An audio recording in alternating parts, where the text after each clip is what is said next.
across the UK. On DAB+, on your smart speaker, on your smart TV, and on your side. This is Talk.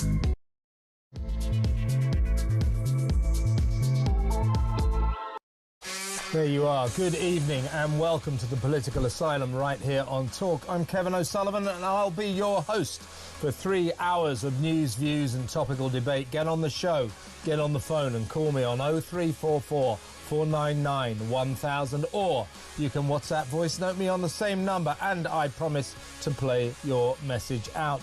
It is Wednesday, June the 25th. Here's what's coming up. The growing sense that bad things are happening in this country thanks to the escalating migrant crisis and the increasing number of undocumented young men that we're allowing to live here. In Portsmouth, it is reported that local councillors were urged to keep quiet about an alleged rape being committed by a migrant staying at the local asylum seekers hotel. Similar cover-ups are said to be underway in London and Manchester. And tonight we bring you the disturbing story of a young foreign man who caused a fracas at a GP surgery in the quiet Cambridgeshire town of Wisbech. When a male nurse tried to calm him down, he attacked him and a fierce fight erupted. Then, according to shocked witnesses, this guy, who didn't speak a word of English, slit his own throat.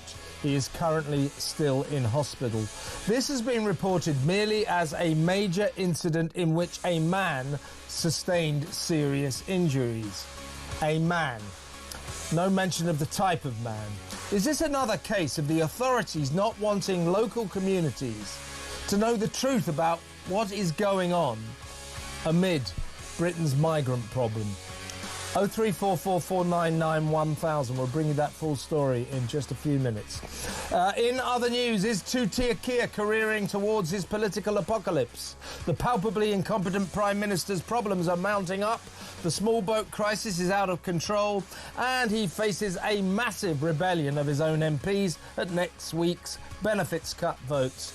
Starmer is clearly out of his depth and sinking fast. How much longer can this guy struggle on? 0344 499 1000. Also tonight, the extraordinary testimony to a House of Lords committee by the Independent Chief Inspector of Borders and Immigration, a guy called David Bolt, who told the peers that Keir Starmer's, this is an official inspector of Borders and Immigration, told the peers that Keir Starmer's heavily hyped smash the gangs policy will not and cannot work.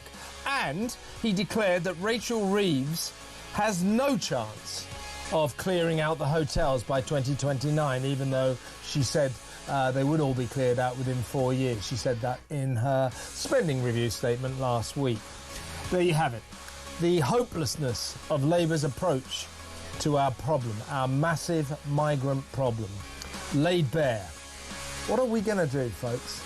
0344 499 1000. And at 8 p.m, I'll be joined by the latest defector from the Tories to Reform UK, who will tell us in her own words why, as she puts it, she got sick of making excuses for 14 years of Conservative failure.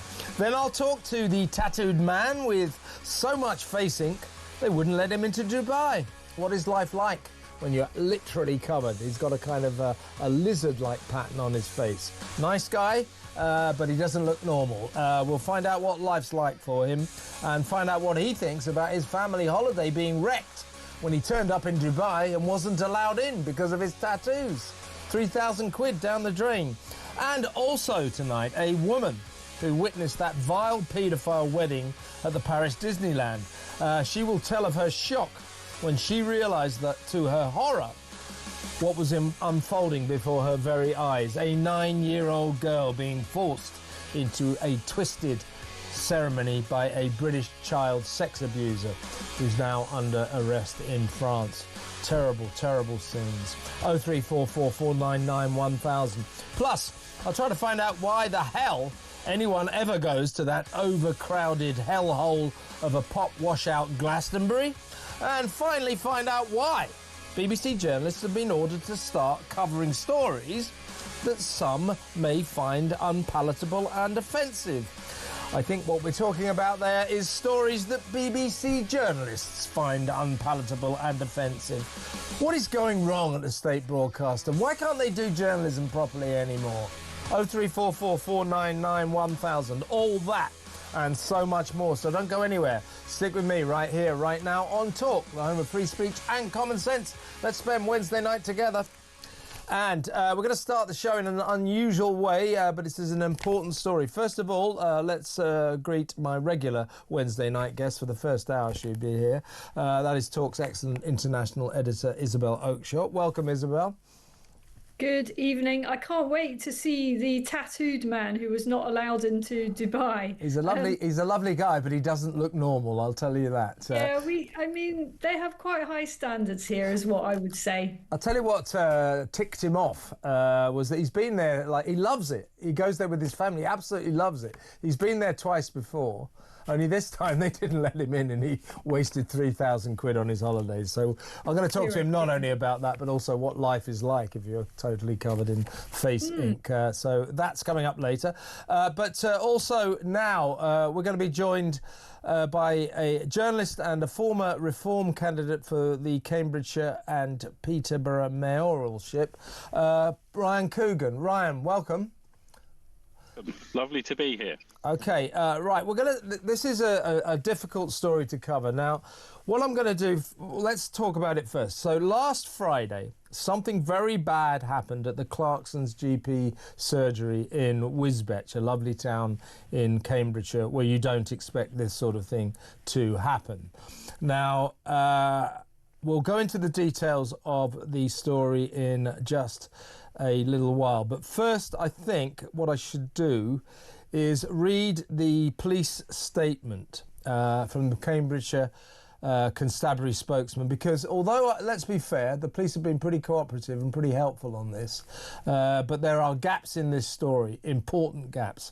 So, first off, this is the Clarkson surgery last Friday, 9:20 a.m. This is a spokesman for the Cambridgeshire Constabulary, the police force there. Our officers investigated an incident at Clarkson surgery in De Havilland Road, Wisbech, which happened at about 9:20 a.m. on Friday, the 20th of June. That's last Friday, of course. A man had entered the surgery and appeared to be suffering a mental health crisis. He was taken to Queen Elizabeth Hospital in King's Lynn with what were believed to be self-inflicted injuries. A member of staff who tried to intervene was assaulted and suffered minor injuries but did not require hospital treatment. A crime was raised for assault, but the complaint was withdrawn and no further action was taken.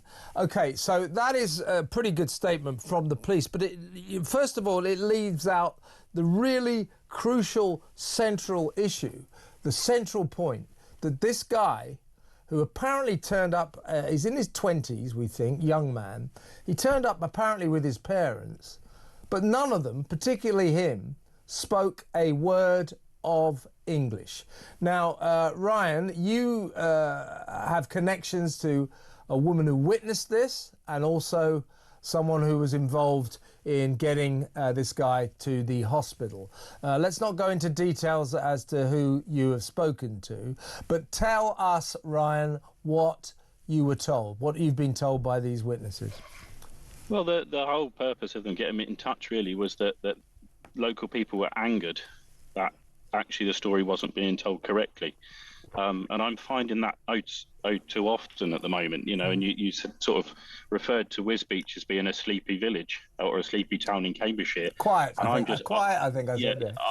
I'm getting more and more stories, you know, with regards to these quiet towns across our county of Cambridgeshire where things are happening. You know, that you don't get reported. to find. So let's concentrate on what happened last Friday, though. So this guy, according to what you've been told, comes into the surgery, patients waiting and all that, with his parents, we think, two older people, starts sort of making a racket, causing a bit of a fracas, to the extent that a male nurse came out to try and kind of calm the situation down, and then a fight erupted. The male, quite a punch up, we understand. The male nurse was quite badly hurt, but we don't believe in the end he needed hospital treatment. But tell us what this guy did. You tell us. My witnesses suggest otherwise. My witnesses suggest that the guy came into the surgery, clearly under some form of psychosis. And then a nurse then attempted to actually restrain the individual. See, things went from bad to worse. The individual ended up hurting the male nurse quite badly, enough to need hospital admission. And then as it continued, the migrant actually slit his own throat. So that is the key point, isn't it, Ryan? He was obviously, as you say, undergoing some kind of psychotic episode. But after this punch-up, he turned around and slit his own throat. And that's what the Cambridgeshire police are saying, that these were self-sustained injuries that he had to be ambulanced to hospital with. But that is a shocking thing to happen, a shocking thing for people to witness. And as I say, the detail we don't get from the Cambridgeshire police, from the local paper, the Eastern Daily Press, because this story was reported as a major incident forcing the surgery to close down. The detail that we don't get is he was foreign and could not speak a word of English. This is strange that they don't mention this, don't you think, Ryan? Yeah, it's terrible reporting, isn't it? But it does go into a wider picture. Is it purposely not being reported correctly?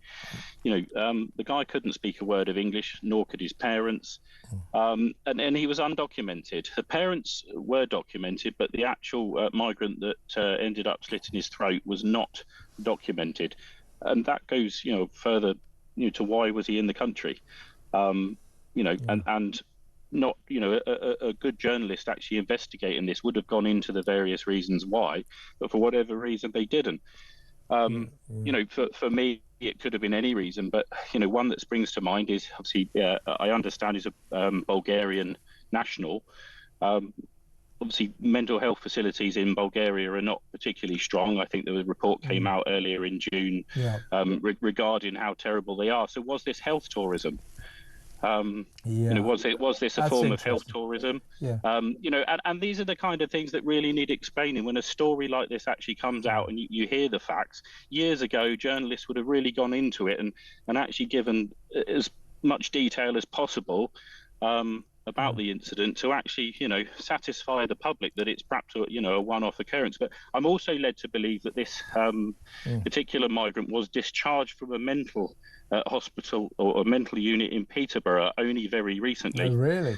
And some loose descriptions from there, unconfirmed, suggest that part of that was about hearing TikTok videos or watching TikTok videos and hearing voices actually telling him in his head to go and kill people. Well, these are the kind of people we've got on our streets. Well, it's very worrying. I mean, it looks like in the end he decided to try to kill himself. There are some reports that he may have actually slashed his own windpipe. Sounds horrific. Isabel, what are your thoughts on this? I mean, the Eastern Daily Press, very fine newspaper and all that, but, I've got to say, it's East Anglia. And if you get a GP surgery closed down due to a major incident, and that's what they called it, I think if I was the editorial reporter, I might be looking into this a little bit more. Who was this guy? Now, as I just said to Ryan, or as we just established, the one detail that the police are not revealing, and nor is anybody else. By the way, everybody, we tried very hard to get comments from the GP surgery, put this entire story to them, and have not heard a word back. So there is another kind of suspicion that they're trying to keep a lid on it as well. So your thoughts about that kind of perfunctory story in the Eastern Daily Press, the fact that the GP surgery won't even talk to us about it, and the fact that the police, while being, to be fair, pretty cooperative, didn't mention that this guy was a foreigner who couldn't speak a word of English.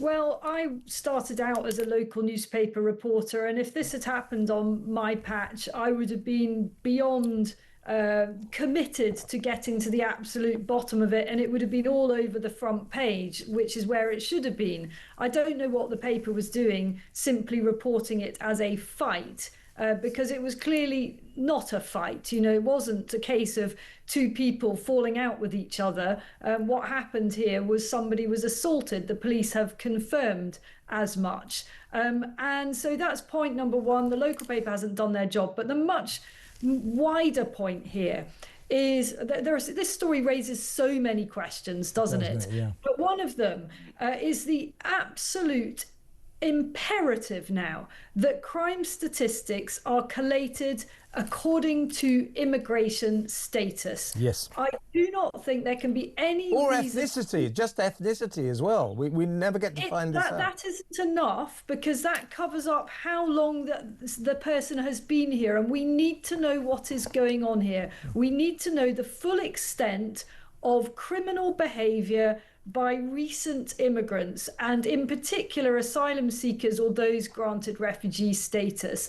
And at the moment, that is being, in my view, very, very deliberately covered up, because all the police and Home Office are required to do is collect crime data by nationality, as in, are they foreign nationals? Actually, nationalities are already collected, but immigration status is the key. And there is an amendment going into a bill in the next couple of weeks, actually. It's by Robert Jenrick, I understand, calling for just that. And I can't see any excuse whatsoever for that not being fully supported by all MPs, so that we can stop having these types of cover-ups. And thirdly, you know, yes, there are still question marks over this story. I mean, I've only was alerted to it today. I'm a long, long way away from Cambridgeshire, but I have been all over it today, trying very hard to establish the immigration status of this particular family.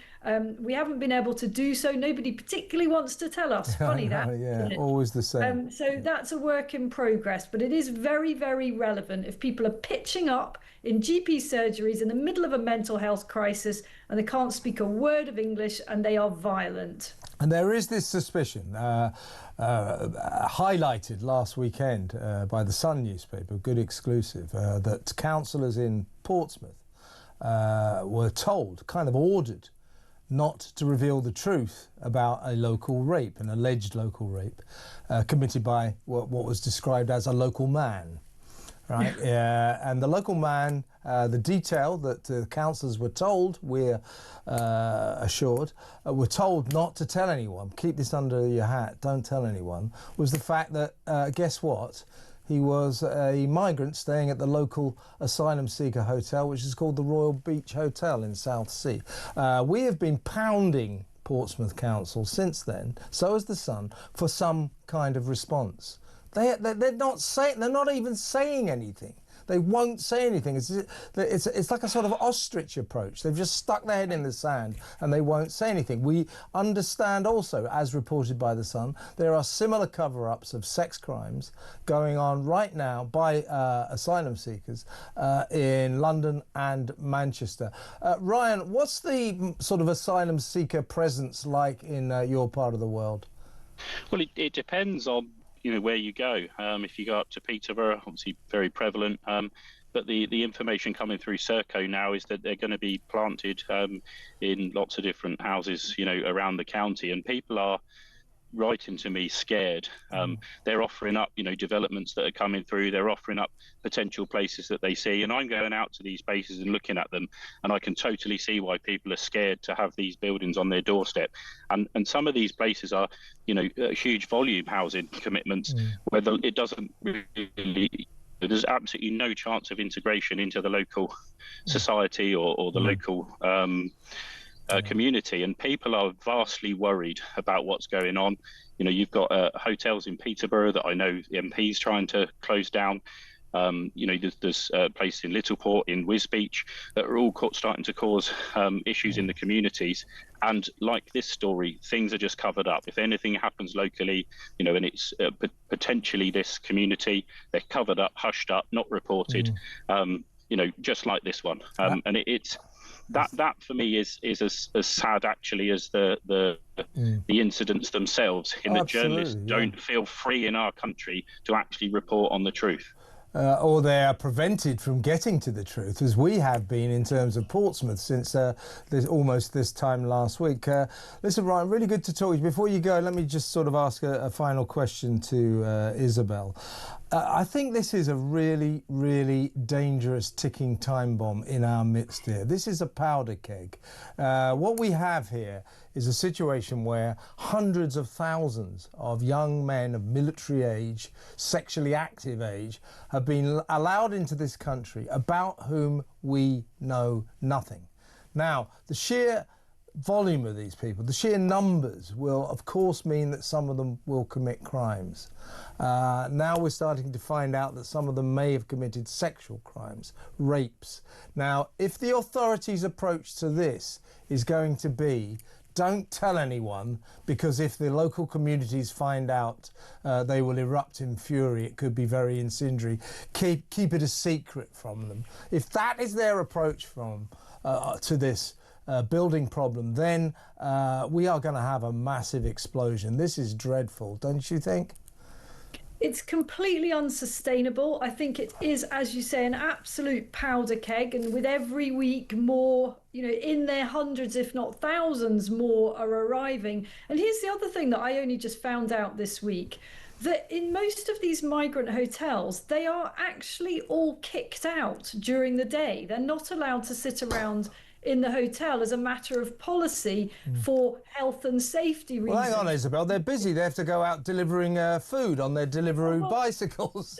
There's the point. If you're going to kick them out, I mean, they shouldn't be in this country in the first place, but if you're going to kick them out, what do you think happens? The devil makes work for idle hands. And this is the problem. They're either going to work on the black market, can't really blame them for not wanting to just sit around in a park all day, or they're going to make trouble, some of them at least. So this is a complete and utter crisis. It's a national security crisis, and it's particularly a crisis for women and girls. Absolutely. I think the migration policies of the Tories and now Labour, who incredibly have made it even worse, have made a bad situation even worse, have turned Britain into a country that is very dangerous for women, and that is an absolute scandal.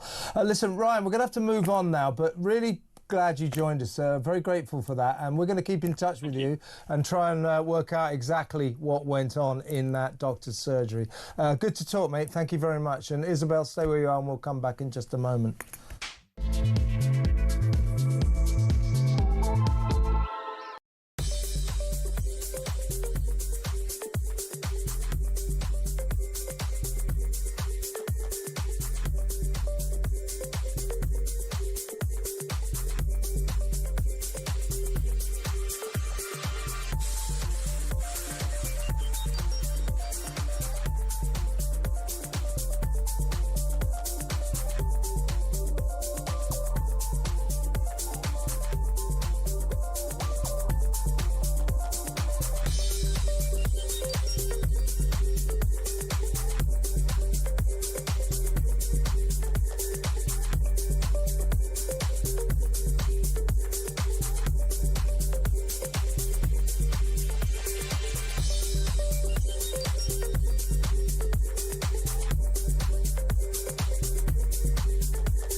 I think it's all about the comparators, isn't it? And when you've got, as I said in the House of Commons today, when you've got shoplifters, robbers, thieves, muggers, drug dealers, and the likes getting lesser sentences to go to jail or no jail sentences, maybe something suspended, you sort of say, well, this comparison is wrong.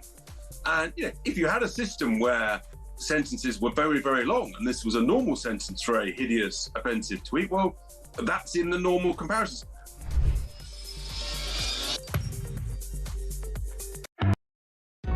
Across the UK, on DAB+, on your smart speaker, on your smart TV, and on your side. This is Talk. Welcome back. I'm still with Talk's international editor, Isabel Oakeshott. Isabel, I've kind of headlined this section, Starmer's political apocalypse, because it really does seem to be stacking up against him. So many problems on so many fronts, and frankly, they're self-created. The man is incompetent, his government is incompetent. This has been the year from hell, and we've got 4 more years of this with Labour. It's really, really bad. Now, the question is how many of those years will remain a Starmer government? We've got 120 MPs, Labour MPs, threatening to rebel next week with the benefit cuts debate. They're going to vote against the government, they say, which means even with that massive majority of theirs, 150, 165 or something, they're going to lose the vote. Which is extraordinary. Also, of course, as we've just been talking about, the migrant crisis, 40% up on last year, the amount of illegal foreigners crossing the channel. 40,000, more than 40,000 since Labour came into power, a 21% increase on the corresponding period the year before. More than 18,000 small boat migrants have arrived this year alone since January, and we're on course for a record 60,000.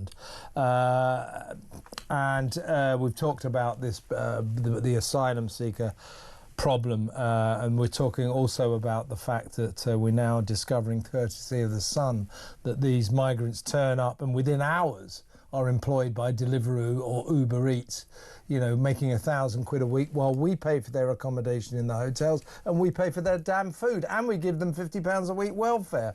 This is a kind of perfect storm of hopelessness. This Prime Minister, he can't carry on like this, can he?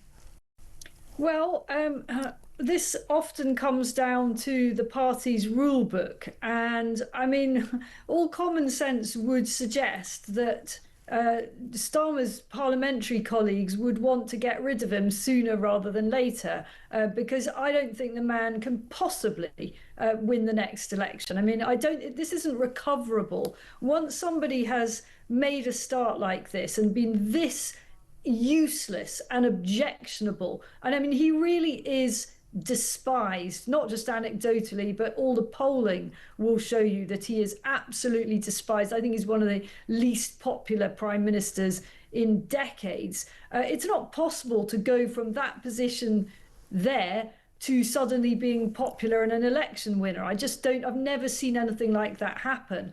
So politically, they must know they've got to get rid of him. But mechanically, operationally, it's actually quite difficult to unseat a Labour leader unless he's sort of persuaded to go. And I don't think any of that is going to happen anytime soon. But I think you might see in, for example, a year and a half, an attempt by supporters of Angela Rayner to install Angela Rayner in the top job at Keir Starmer's expense. And I think, honestly, that probably would be this party's best hope of actually surviving and clinging on to power at the next election. But we mustn't forget that Angela Rayner is even more left-wing than Keir Starmer. She's an awful lot more fun and entertaining, and I like her, actually. But that's neither here nor there. Her actual policies are horribly hard left. Oh, yeah, indeed. And these 120 Labour MPs who are set to rebel next week, this is a vote of confidence in the Prime Minister, whatever he says, which he'll probably fail.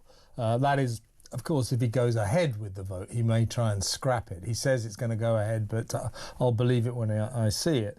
Now, what these 120 MPs represent is a mounting fear among Labour MPs that this guy Starmer is so useless, so unpopular, that I'll lose my seat, ergo my job, at the next election. And if we don't get another leader, I'm out of work in 4 years' time. That's his big problem now. Now, let's focus in, if we can, on this great story, shocking story, as revealed by The Sun, the fact that so many of these young men who break into our country illegally are put up in hotels, given free food, free lawyers, free doctors, free everything, free dentists, and we give them 50 quid a week. They're out earning about 1,000 quid a week delivering food for Deliveroo, Uber Eats and Just Eat.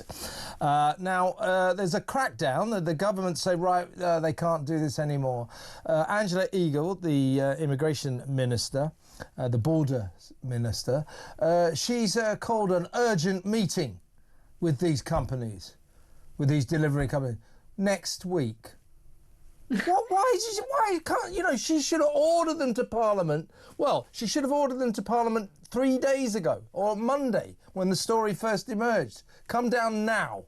Come down now. She's going to meet them next week. What is that all about?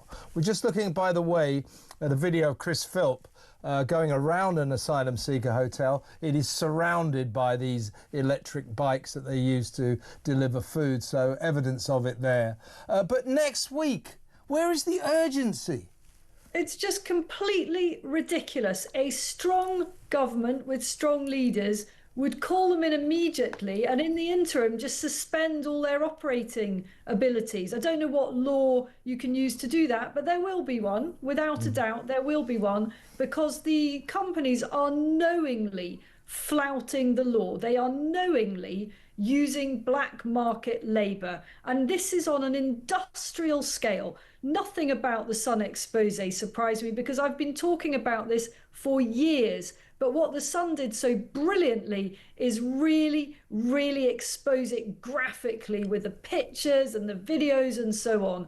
And sometimes it takes a journalistic expose like that, one really big hit, to make a government do something. But I've got no confidence, none at all, that the government will do anything other than say, we've had a very useful meeting with Deliveroo and Uber Eats, and they've promised with a matter of urgency to tighten up their procedures. That's not good enough. These companies have known about this and they have been warned about it year in, year out. And put simply, they have got to stop allowing any subcontracting of the accounts that are used to run the show, essentially. They cannot allow their drivers to subcontract their operating permissions. Yeah, so Angela Eagle is the Border Security and Asylum Minister. I just cannot get my head around this. Massive story in The Sun. Robert Jenrick, for example, is just saying this is a very, very important story. And it is. We're just looking at Chris Philp. If you're not watching on the telly, folks, we're just looking at a film made by the Shadow Home Secretary, Chris Philps, around a asylum seeker hotel in London. It's surrounded by Deliveroo bikes. There's guys going in. There's Chris there, going into the hotels with their Deliveroo bags and everything. I mean, look at it. Look at it. We'll play this with sound, I think, a little later. But this is a look at it. Look at it. It's ridiculous. So Angela Eagle, oh yeah, very urgent. Yeah, we've got to get sorted. Come down and see me sometime next week, will you? This is pathetic. This is pathetic. It really is. Listen, let's go to break, Isabel, and when we come back, fantastic development in the House of Lords. The Chief Inspector of Borders and Immigration, a guy called David Bolt, tells the House of Lords Committee that Rachel Reeves' ambition to get the asylum seekers out of hotels by 2029 in 4 years' time is an absolute non-starter, no hope and no chance whatsoever. And even more to the point, he says, smash the gangs, ridiculous, not going to work. I mean, this is This is the Independent Chief Inspector of Borders and Immigration telling the House of Lords this. You can't make it up, can you? That next, stay tuned.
Across the UK, on DAB+, on your smart speaker, on your smart TV, and on your side.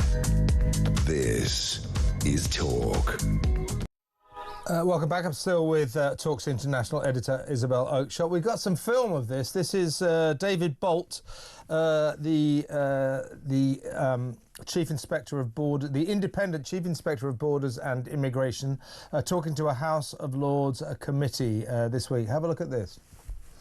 I did write to ministers and say that I wasn't convinced that smashing the gangs was the right sort of way of thinking about things. The challenge was to change the sort of risk-reward ratio for those people that are involved in organised immigration crime, and that was really quite a difficult thing to achieve, because it's relatively low cost, relatively low risk for those the perpetrators, and highly profitable. So I'm not sure I feel very optimistic about the ability to smash the gangs. He also said, I know what you mean. This is very polite. I mean, look. What he's saying there is he wrote to the government to say, listen, this smash the gangs thing, I don't advise it. It's not a good idea. It's not going to work. But of course, oh no, it's Keir Starmer. Oh, no, this is my plan to make headlines. It'll get in the headlines, you see.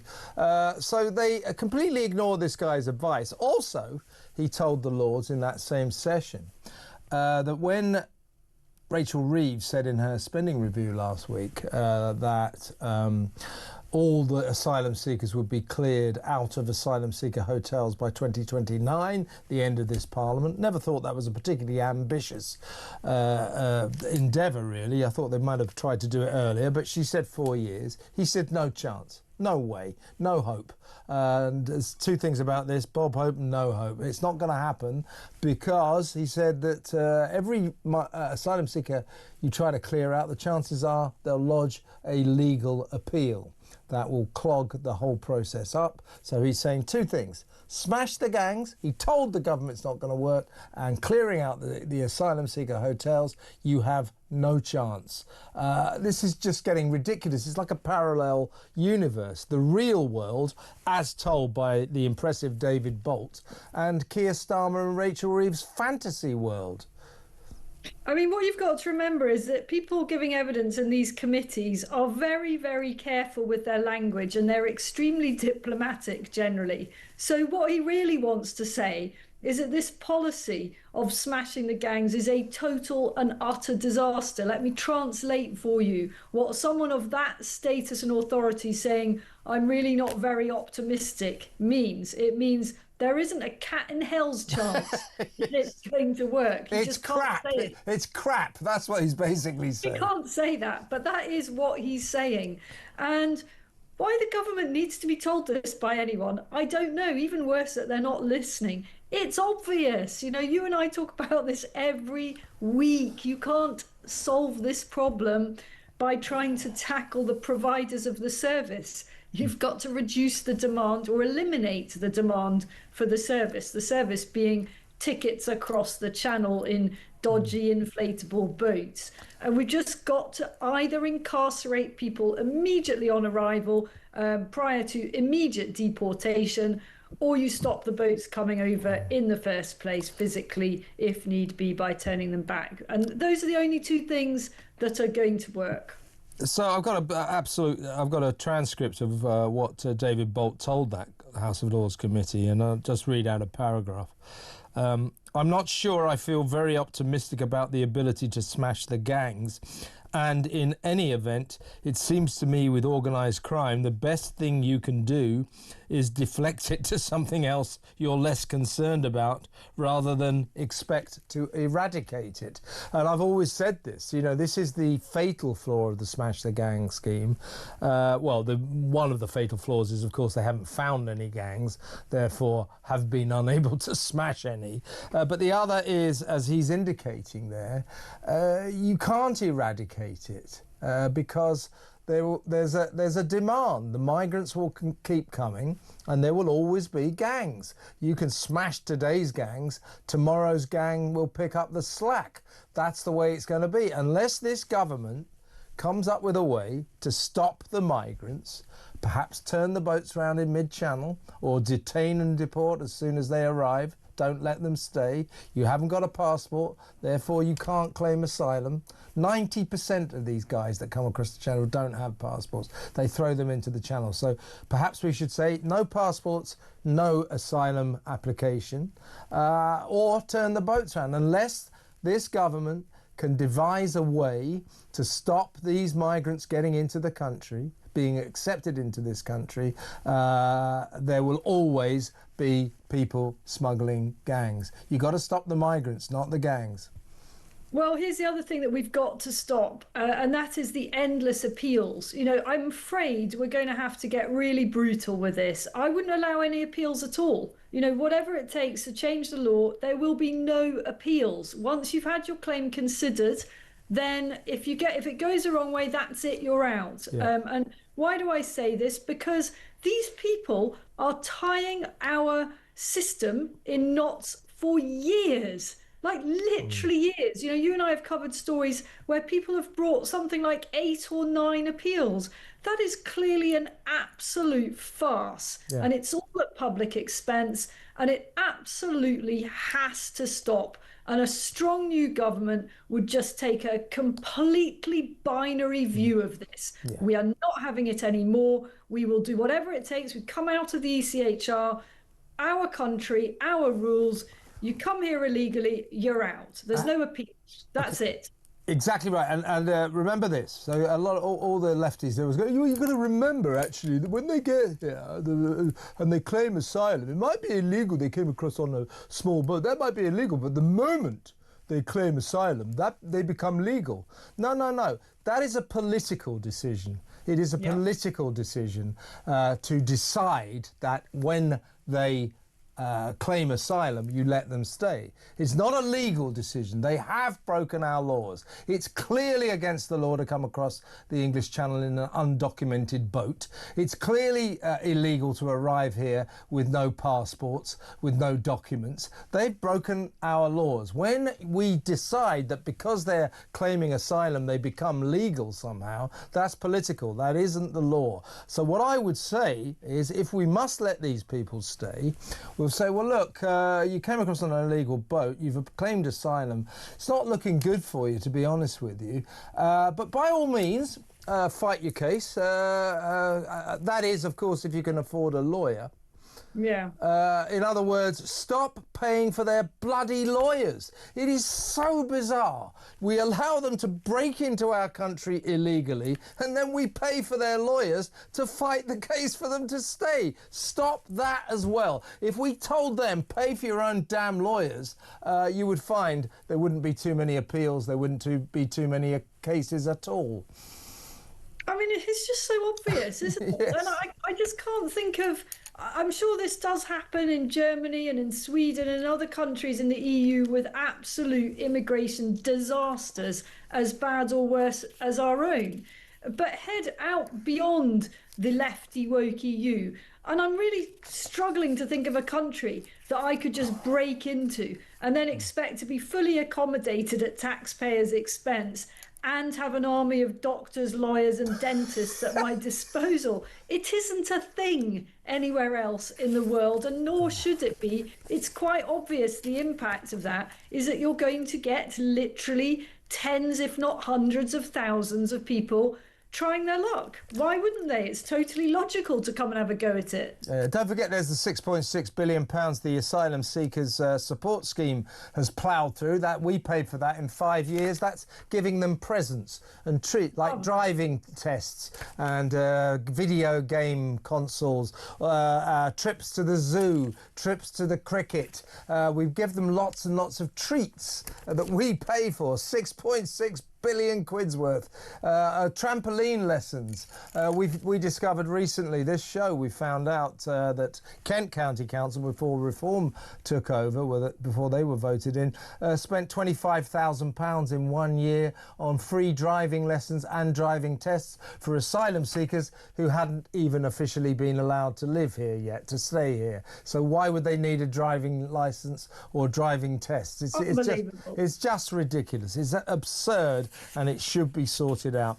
Now, let's go to break now, Isabel. When we come back, as our international editor, you can talk about the international conflab at The Hague as the NATO gets together, and Keir Starmer poses in the big picture, only he's way back, you can hardly see him. Something to do with a reflection of Britain's position in the power elite these days. That next, stay tuned.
Unfortunately, we had just a few months ago, several times, Putin using language suggesting that if Ukraine didn't give in, or if Europe didn't stop helping Ukraine, do remember we have tactical nuclear weapons, so we have to be sure we can't be subject to what I would call nuclear blackmail. Yeah. It's where a country like Russia, with these small nuclear weapons, that can kill thousands of people, says, unless you do what I demand, I'll start using them against you. So this is about deterrence, and I think it's a sensible decision.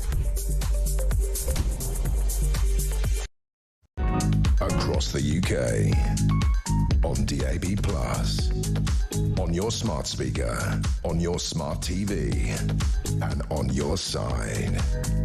This is Talk. Welcome back. I'm still with Talk's international editor, Isabel Oakeshott. Just by way of a bit of information for you, Isabel, our switchboard is on fire. after our story from Wisbech, that extraordinary story of what happened in that GP's surgery, where some foreign guy who couldn't speak English, nobody was told that, but we now know that's the case, slit his throat and had to be taken to hospital. So a lot of people responding to that. I tell you, around the country, people are getting more and more worried about the migrant crisis and what they're not being told. We know we're being kept in the dark. This is no way for the authorities to deal with this, to pretend that we're just all idiots. Don't tell them, then it'll be okay. No, it won't. We better switch to The Hague, though. Little Keir bestriding the world stage. Did you see the picture of all the leaders? He's like about... Look, hang on. Where is he? He's like right. He's sort of second to the back row. You can see him. You see the lady with the yellow thing. If you just go diagonally about 2 rows back, you can just see. Oh, I see him. Yeah. So that's about where we are in the pecking order, I would suggest. Now, the point about this, we learn as he's there that we have bought a squadron of 12 nuclear-capable jet fighters from America, which doubtless is part of our trade agreement. In order to get the deal, we had to agree to buy these very expensive jets. I gather they're certainly not the cream of the crop. We could have got better jets, but we're stuck with the American ones because of our trade agreement. But what struck me about this is old Donald Trump is striding around saying, oh, CNN, New York Times didn't tell the truth about our raids on Iran. You've got Keir Starmer there saying, oh, the president, very bad, really worried about the nuclear threat from Iran. The president took action and the world say, but he still will not say whether or not Britain supports what Donald Trump and America did last weekend when they flew in with Israel to target Iran's nuclear facilities. Brilliant mission. Britain still officially does not support that. And I think that's an absolute disgrace. It's his governmental duty to tell us, the people, where Britain stands. Who does Britain support here? I mean, it's an outrage, isn't it?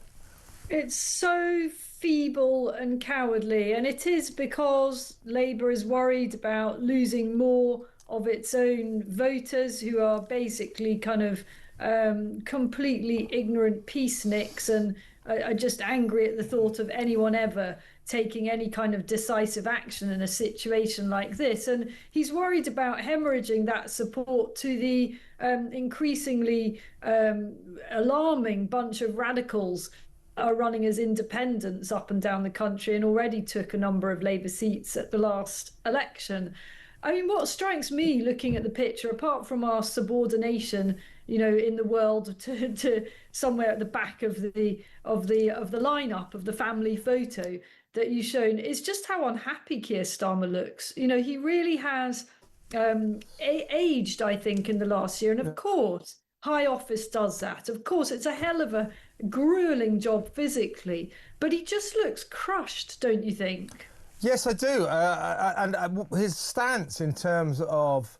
Yeah, I do. I think he's assailed from all sides, and I think it's really beginning to take an effect. I think he does think he's being besieged by his own personal political apocalypse.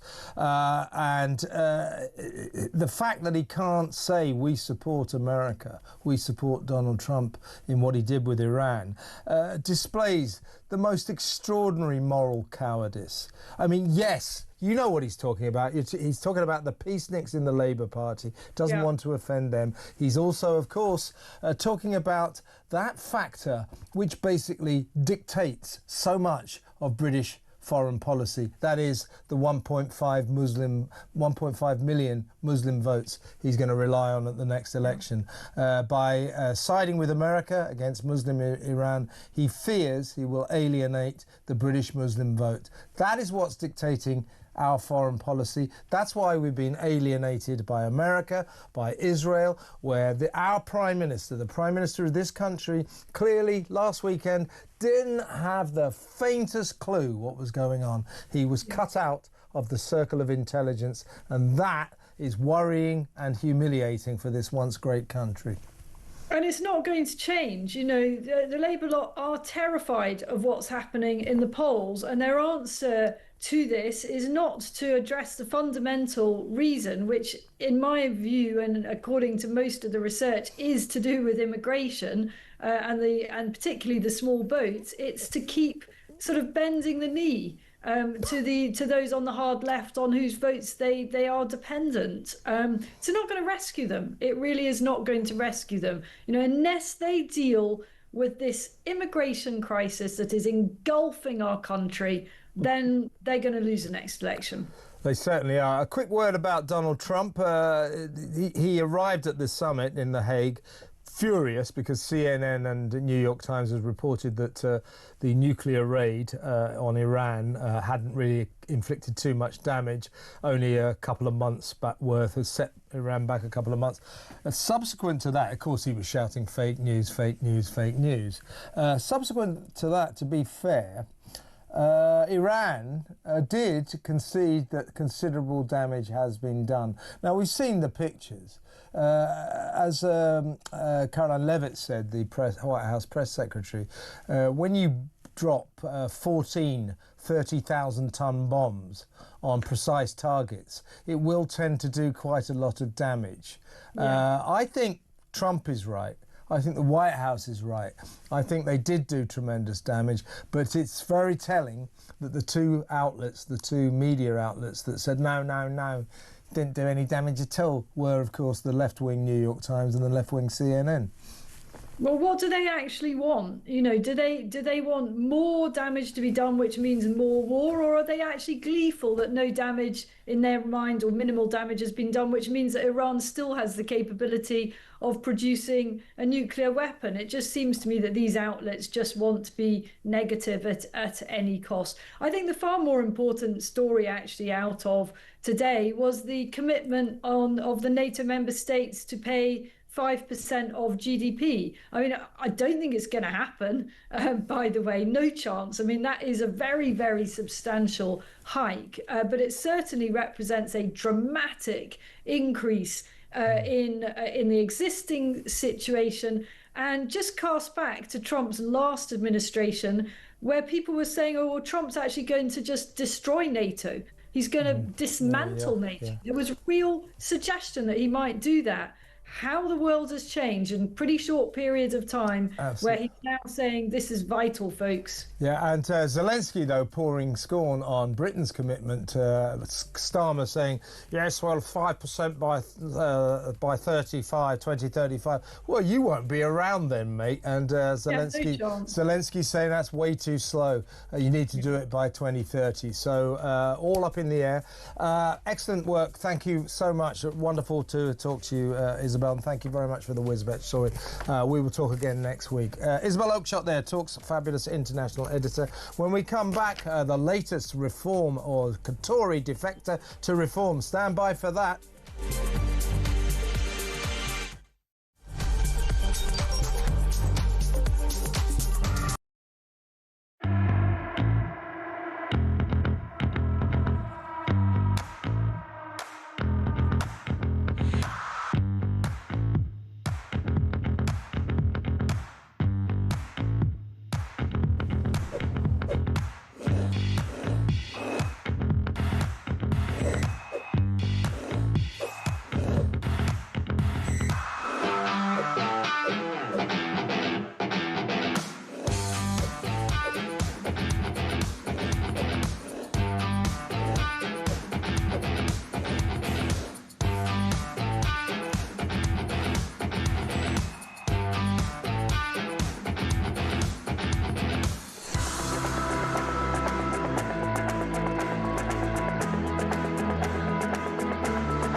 across the UK.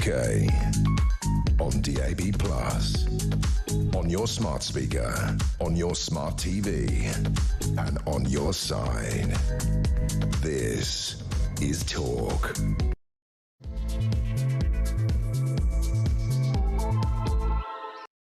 Welcome back. This is the second hour of tonight's Political Asylum. In about 20 minutes or so, we're going to be talking to a man who's got a totally tattooed face. Now, he recently took his family, his fiancée and his kid, to Dubai for a vacation. He loves it there. He's been there a couple of times before. Spent $3,000 on this trip and wasn't allowed in because of his. They took his passport away and said you can't come in, you'd have to get on a plane back. So he wasn't allowed in because of his extreme facial tattoos. You'll meet him in a little while. Nice guy, looks unusual. So I'm going to ask him about that, obviously. It must have been very, very annoying. But what is life like when you have total face tattoos? I see that his fiancée Teresa has got a lot as well, but only up to there. But Jordan, our friend who will join us, it's all across his face. You'll see him later. You'll meet him in a little while. What is life like when your face is totally tattooed? As he said about Dubai, tat's not fair. It wasn't fair. I don't know why they wouldn't let him in. He hasn't committed any crime. But anyway, we'll talk to him. We'll take some calls around about 8:30 or so. 03444991000. Got a lot of calls coming in about what happened in Wisbech, that story about the foreign guy who couldn't speak English sort of bursting into a surgery, GP surgery, and slitting his own throat. Reported all in the local press. Police saying, yes, this happened. No mention of the fact he couldn't speak a word of English. He was a foreigner. We think he was from Bulgaria now. So it looks like another migrant problem. So calls coming in on that. Let me know what you think about that. And let me know what you think about David Bolt, the chief inspector of borders, independent inspector of borders, who told the House of Lords the smash the gang strategy by this government is a waste of time. He said can't possibly succeed. He said, and I told them, I wrote to them and said this isn't going to work. They just ignored him. Expedience, political. At the time, you know, Keir was chasing headlines. Smash the gangs, we're going to smash the gangs.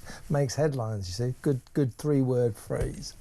But they haven't smashed any gangs, they haven't found any gangs, it doesn't work. But they were warned before they even embarked on this policy. It was a no-hoper. He also says, David Bolt, no chance of getting the asylum seekers out of the asylum seeker hotels as the government plan in 4 years' time. He says no chance whatsoever. This is a serious guy. So your thoughts on that? Yes, give me a call. You can send a WhatsApp voice message if you prefer, or you can send us a text. But mostly it's best to come on the phone. It's good to talk on Talk. 0344 499 1000. Now, meanwhile, more and more politicians, more and more people, if you like, are defecting to Reform UK, joining Reform UK. My next guest is a fairly long-term Tory councillor. She's a lawyer. She's a mother of 7. She's a criminal lawyer. A woman of many talents. She was once called the vigilante mum of London because one of her kids got mugged by some local louts. She tracked them down. She found them and brought them to justice. Amazing woman. Now, she has been for a long time a Tory councillor for Westminster Council, which is like the big London flagship Tory council. She's just defected to Reform UK, and her reason is, she said, she got sick and tired of making excuses for failure. Now, we recorded this earlier. It's a bit jumpy, but she's a lovely lady, you'll get the point, and her name is Layla Cunningham. So a warm welcome to the show to Layla Cunningham. Welcome to the show, Layla. Well, thanks for having me. You're welcome. Well, just tell us, first of all, why you've decided to make this switch. How long have you been, a member of or connected to the Conservatives? How long have you been a councillor? I've been a councillor since 2022, and I've been involved with the Conservative Party for over 10 years. I was born a Conservative.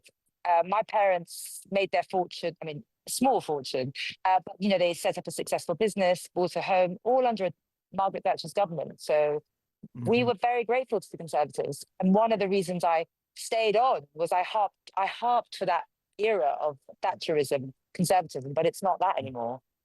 Under the Conservative government, we've had the highest tax burden since World War II, mass immigration, crime is rampant. We have a massive spiraling public debt. And I didn't know what it stood for anymore. You said that you got tired of making excuses for failure. 14 years of Tory failure. By the way, we've also had now a year of dreadful Labour failure. Yes. So let's not leave them out of the equation. No. But tell me about what you meant by getting tired about making excuses for failure. Kevin, I would knock on a door, one of my residents or campaigning across the country, and someone would say, the Conservatives, I'm not going to vote for them. They've done this, and that, and they're rubbish. And I would agree. Yeah. And then they go, but if you agree, why are you running? And I couldn't answer. In my ward, I won a lot of votes by being honest and saying I agree that the Conservatives are rubbish, but I represent something different. And I couldn't live a lie anymore. Effectively, politicians are traveling salesmen. And you gotta believe in the product that you're selling. You got to believe in what you're saying, and I didn't. And it's just as simple as that. Now you also, I know you've got 7 children. You grew up in London. Sins, yeah. you grew up in London, and you find it now to be a different place, and you're extremely worried about the soaring crime levels. Tell me about that. I grew up in London. I grew up in Brent, and it wasn't such a nice part of town when I grew up. But yeah, I used to play basketball at a local level, and I played basketball in Brixton and Newham.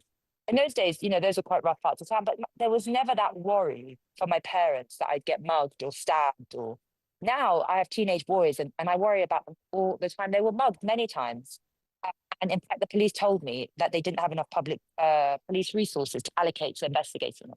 And so I had to do it myself. And the local press dubbed me vigilante mum. I had to run after them, follow the muggers, take photos, get intel from the local shops that were selling illegal phones. And I had them banned from the area. But Kevin, I shouldn't have to do that. I had my baby carrier doing that. But, as any mum knows, you'll do anything to keep your children safe. And the police weren't there for me. And that's what I hear from residents.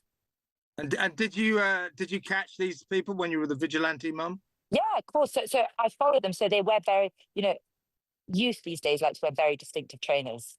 And it was a time where now you can wear a COVID mask or a balaclava and walk around and it's totally normal. And so I took photos of their shoes. And it was very their shoes and their, yeah, I did. And I even followed to which estate they lived in to find out, I gave everything to the police. So your worries for this country, and of course London as well, are primarily crime, but you're very worried about migration as well. Now you're a Muslim lady, and I believe that you feel that some Muslims are giving the rest of you a bad name. Tell me about that. My parents came here in the 60s, and they came with the aim of assimilation. We wanted to be British. We wanted to embrace British values, culture. We love it. Or else we wouldn't have come here. And there are pockets of Muslim communities that let Muslims down and tarnish us all. And that makes me very, very angry. Because I think that anyone who comes to this country should come with the sole aim of aspiring to be British and aspiring to assimilate as much as possible, because it is the best country in the world and it's the best culture in the world.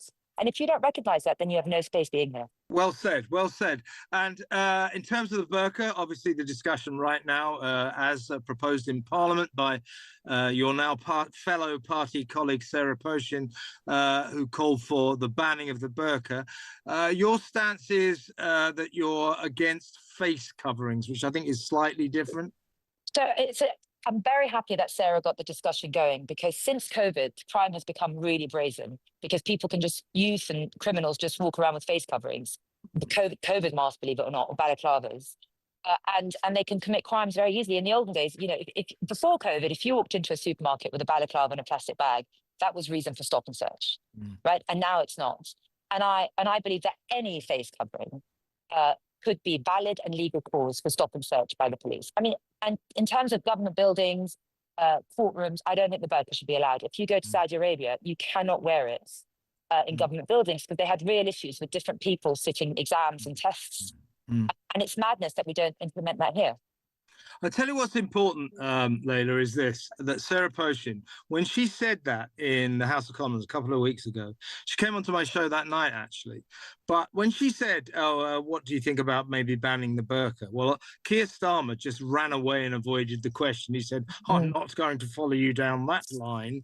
And the House fell into a kind of shocked, hushed silence. But I think that something reform can do that would be very good for this country would be to open this issue up for a sensible debate, sensible discussion, because at the moment we're treating it like taboo, that which you may not discuss. We've got to talk about this, haven't we? Well, that's why I joined Reform, actually, because I don't shy away from any subject.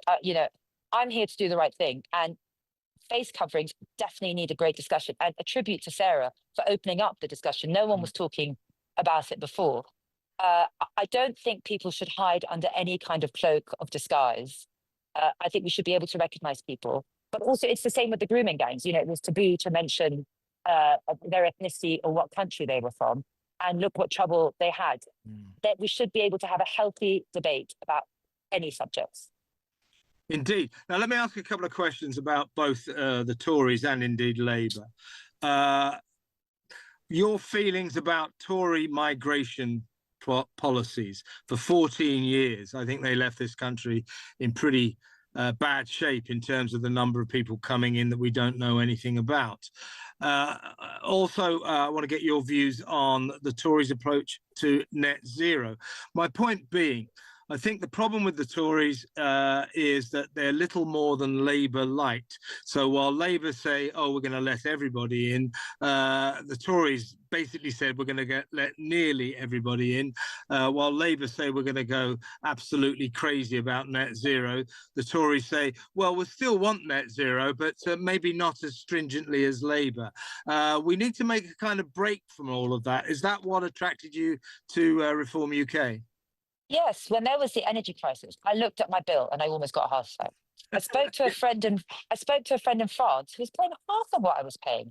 And I asked her, I don't know if you know, I'm sure you do actually. Under Liz Truss, all our energy storage was shut down.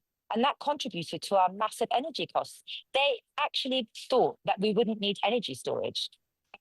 Look at Germany. They reduced all their nuclear energy and decided to rely on cheap foreign oil from Russia, actually probably funding the Ukraine war in an indirect way. And I tell you, I tried to run for a Conservative MP in Norfolk. And the number one thing I was asked for was to campaign against pylons. Right. And you cannot have renewable energy without pylons, because to build underground under the sea is very expensive. So you have the Conservative Party actively campaigning for net zero, but on the other hand, you've got individual MPs who are anti-pylons, the one infrastructure that you need. We have so many providers of renewable energy who are queuing up to get on the grid. It is just not sustainable. We have our own resources. Also, we were the first to shut coal mining down, right? Whereas China and India are ramping it up double, and that's affected our manufacturing industry. And it's not right, because it's taken us a step back. We've cut our hands off, effectively. Yeah. And were you frustrated by the fact that the Tories are still keyed in to the Green Project? Don't forget, Boris Johnson should have joined the Lib Dem party. He was a Green fanatic, and there's still the residue of that with the Tories. They are still for net zero by 2050, and the reason they're for it is that their former Prime Minister, I guess your former Prime Minister, Theresa May, committed that to law. It is the law, thanks to the Tories. Why do you think the Tories have done that? Because it's never good to be ideologically wedded to something, no matter what. You have to be able to transition when truth comes to light. And perhaps, she saw some research. I don't know why she came to that decision. It's not a decision I would agree with. We always have to rely on ourselves. I believe a country should be self-reliant. We should grow our own food, provide as much energy as possible. And we just haven't done that. And it's madness. I don't know why they've done that. I don't know if you saw. I was furious to see that I'm paying over £100 for a green levy. Where does that go? Well, look, because of the Tories and now Labour, we have the highest energy bills in the entire world. America's energy bills are 5 times cheaper than ours. So would you agree that we should abandon the net zero project and, importantly, start fracking? I'm not sure about the environmental impact of fracking. I'd have to look into it. But I definitely believe we need to start drilling in the North Sea oil. And also, you know, France is 70% nuclear. We are like 4%. If you really want to go green, you should invest in nuclear reactors. But we haven't even done that. And small modular reactors are easy and fast and cheap to build. I mean, China builds them, I think, in 5 years. I'm not sure. But we're not doing that. No. We're all talking, you know, they're all talk and no action. And it's the taxpayer and the bill payer that suffers. Okay, let's talk about the Sorry. It's okay. Let's talk about the migrant crisis, which is spiraling out of control. We're 40% up on last year. The Tories left an absolute mess. You know, Rishi Sunak was stop the boats. This idiot we've got now, Keir Starmer, it's smash the gangs. It's more like welcome the boats. Neither of these policies work. What would you do? What would you do to solve this crisis? So we have to. They are coming from. We've got to remember they are coming from France. They're not coming from a war-torn country. Why are they leaving France, risking their lives to come to Britain? We are offering them so much more than France does. They get immediate access to legal aid. They get immediate access to benefits. There is so many policies that attract them here. That has to stop immediately. And they have to know that we mean business, that if you come here illegally, there is no route to you ever becoming a citizen, and we will deport you. Good point. Now, this is a very important issue concerning the migrant crisis right now. It is the fact that more and more young, undocumented men are coming from countries, Muslim countries, countries where women are covered up, where you're not even allowed to see a woman's big toe, let alone anything else. They get here where, you know, ours is a sexualized culture. Kim Kardashian, OnlyFans, nothing wrong with that. Not, you know, women are entitled to dress however they want in this country. But we've already had at least one documented serious rape by a migrant. That was up in Scotland, an Afghanistan migrant who said, nobody told me about the differences between British culture and Afghanistan culture. We've got more and more young men. He's lying because, I mean, in Islam, rape is illegal. Yeah, no, he's just saying that he didn't understand the differences. The point is, Layla, we've got hundreds of thousands of young, undocumented men coming into this country, and I'm talking about legal migrants as well as illegal migrants. And there are increasing stories. There's one in Portsmouth right now. That the local authorities, when asylum seekers, young men of military aid, commit these sex crimes, they cover them up. Now, I think that this is a powder keg. If more and more of this happens and the authorities try to cover this up more and more, we're in trouble. Your thoughts? 100%. We must not allow people who don't accept British values have no place in our country. And we protect. So I don't know if you know, but if an illegal immigrant commits a crime, he gets full access to legal aid. That is wrong. They get full access to the public purse. How is that fair? And whereas someone who is a taxpayer and works gets accused of a crime, they have to pay for their own legal fees. So there's a real disconnect there. And I feel that there is an acceptance amongst a certain prideful person who thinks it's acceptable for us to have undocumented migrants. You know, they've been through a difficult time. But I always like to they are coming from France. They're not coming directly from Afghanistan. You know, you've got to understand why they're doing that. And would you turn the boats around, or would you detain and deport? What would you do about all these? I mean, I don't know military law, but when people come onto our shores illegally, that's an invasion. And I'd implement the Sorry, I'd engage I'd engage the Start Marines. that again. Start that again. Sorry. Because you just Okay. you said about that they were, when they came onto our shores undocumented. That's an invasion. Start from there. Yeah, if someone comes onto our shores undocumented, to me that's an illegal invasion, and so that should give us permission to engage the Navy. Yeah. Why not? What is the difference? And what do we do about, this increasing number of people in asylum seeker hotels? It's outrageous. Even in Westminster, it's in hotels, and I don't know. Labour said they're going to build new homes for asylum seekers. Yeah. They've forgotten. The problem is, and I'll tell you this, Kevin, what really made me switch is that Labour and Conservatives no longer prioritise Britain or British people, and they don't put the country before the party, and that's the problem. And you're seeing it in all these policies. Why should an illegal asylum seeker stay for free in a hotel while a hardworking, I have a resident in my ward who's a bus driver. She's been driving for 20 years. She cried to me. She's like, I haven't been on holiday in so long. I'm so tired. But because she's just above that threshold where she doesn't get any financial help, she's struggling. She says, yet next door there's a family who doesn't speak English and who live completely for free. How is that fair? It's not fair. Now, Layla, great to talk to you. Sum up what you hope to achieve now that you've joined Reform, the important issues that you hope to tackle. Well, I hope to tackle mass migration. I hope to tackle the rising crime rate. And I know that Reform is serious about crime and the criminal justice system. But more importantly, I hope to always put Britain first in any policy Reform brings out. And that's the difference between us and the other uniparties. Well, Layla Cunningham, good to talk to you. Thank you very much. Yeah, that's Layla Cunningham, the latest recruit to Reform UK. She has defected from the Tory party. She's a major councillor in Westminster, the flagship Tory council of this country. We'll keep in touch with her, but I think she's telling a story that more and more Tories are telling.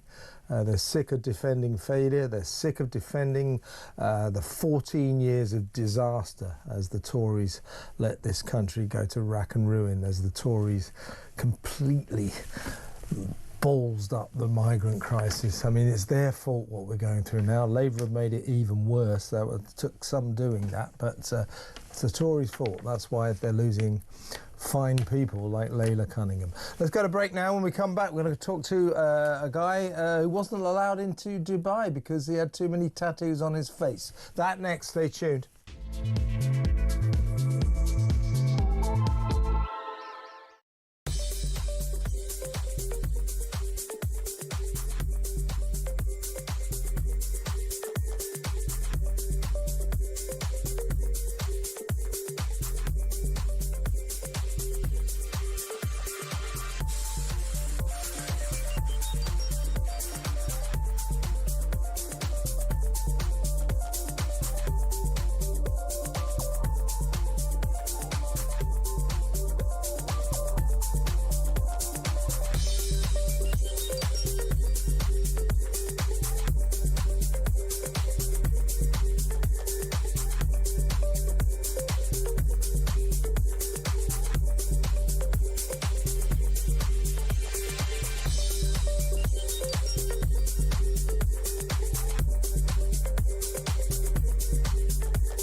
Many of the migrants that come here, they're coming here, they're fleeing countries that we've wandered into, whether it be Libya, Somalia, Iraq, Afghanistan, even Iran now as well. We've bombed the hell out of Iran, but there's no follow-up plan. Well, yeah, but we haven't bombed. Hang on, Tobias, hang on. We haven't bombed the hell out of Iran at all. You know, as the government will tell you, nothing to do with us. We didn't do anything to do with the bombing of Iran.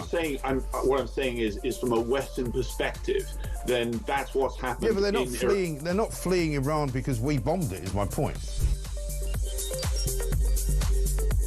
And as I say, with my 20 years in the judicial system, I can fully believe it, sadly. The state of our prisons is such that I honestly don't believe that you can be sure as a serving prisoner to be treated, let's just say, fairly. And I think that woman, Lucy, is probably suffering quite badly in terms of they will try their utmost to make sure she cannot qualify for. Across the UK, on DAB+, on your smart speaker, on your smart TV, and on your side. This is Talk. Welcome back. In a little while, I'm going to be talking to a poor lady who was duped into helping with that horrific paedophile wedding ceremony at Disneyland in Paris. She realised to her horror as it unfolded what she was looking at, and she's got a hell of a story to tell. A British man, a British paedophile, convicted paedophile, is under arrest in France for that ceremony when he tried to marry a poor 9-year-old girl from Ukraine who'd just been flown in 2 days earlier, 9 years old. It's a terrible story, so that in just a little while. But first, let's talk about what for our next guest was also a terrible story. This is a guy called Jordan Howman.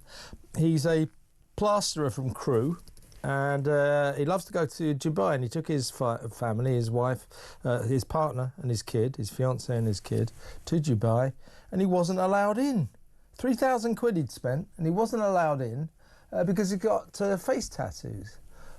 Last time I looked, that's not against the law. So, well, let's talk to Jordan now. Welcome to the show, Jordan.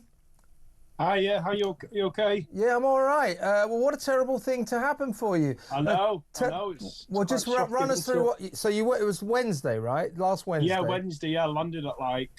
Okay, well, tell us what happened. Tell us what happened. 7:30 in the morning. Yeah. Yeah, so I think it was like the fourth time I'd been. And the first 2 times I got through, no problem.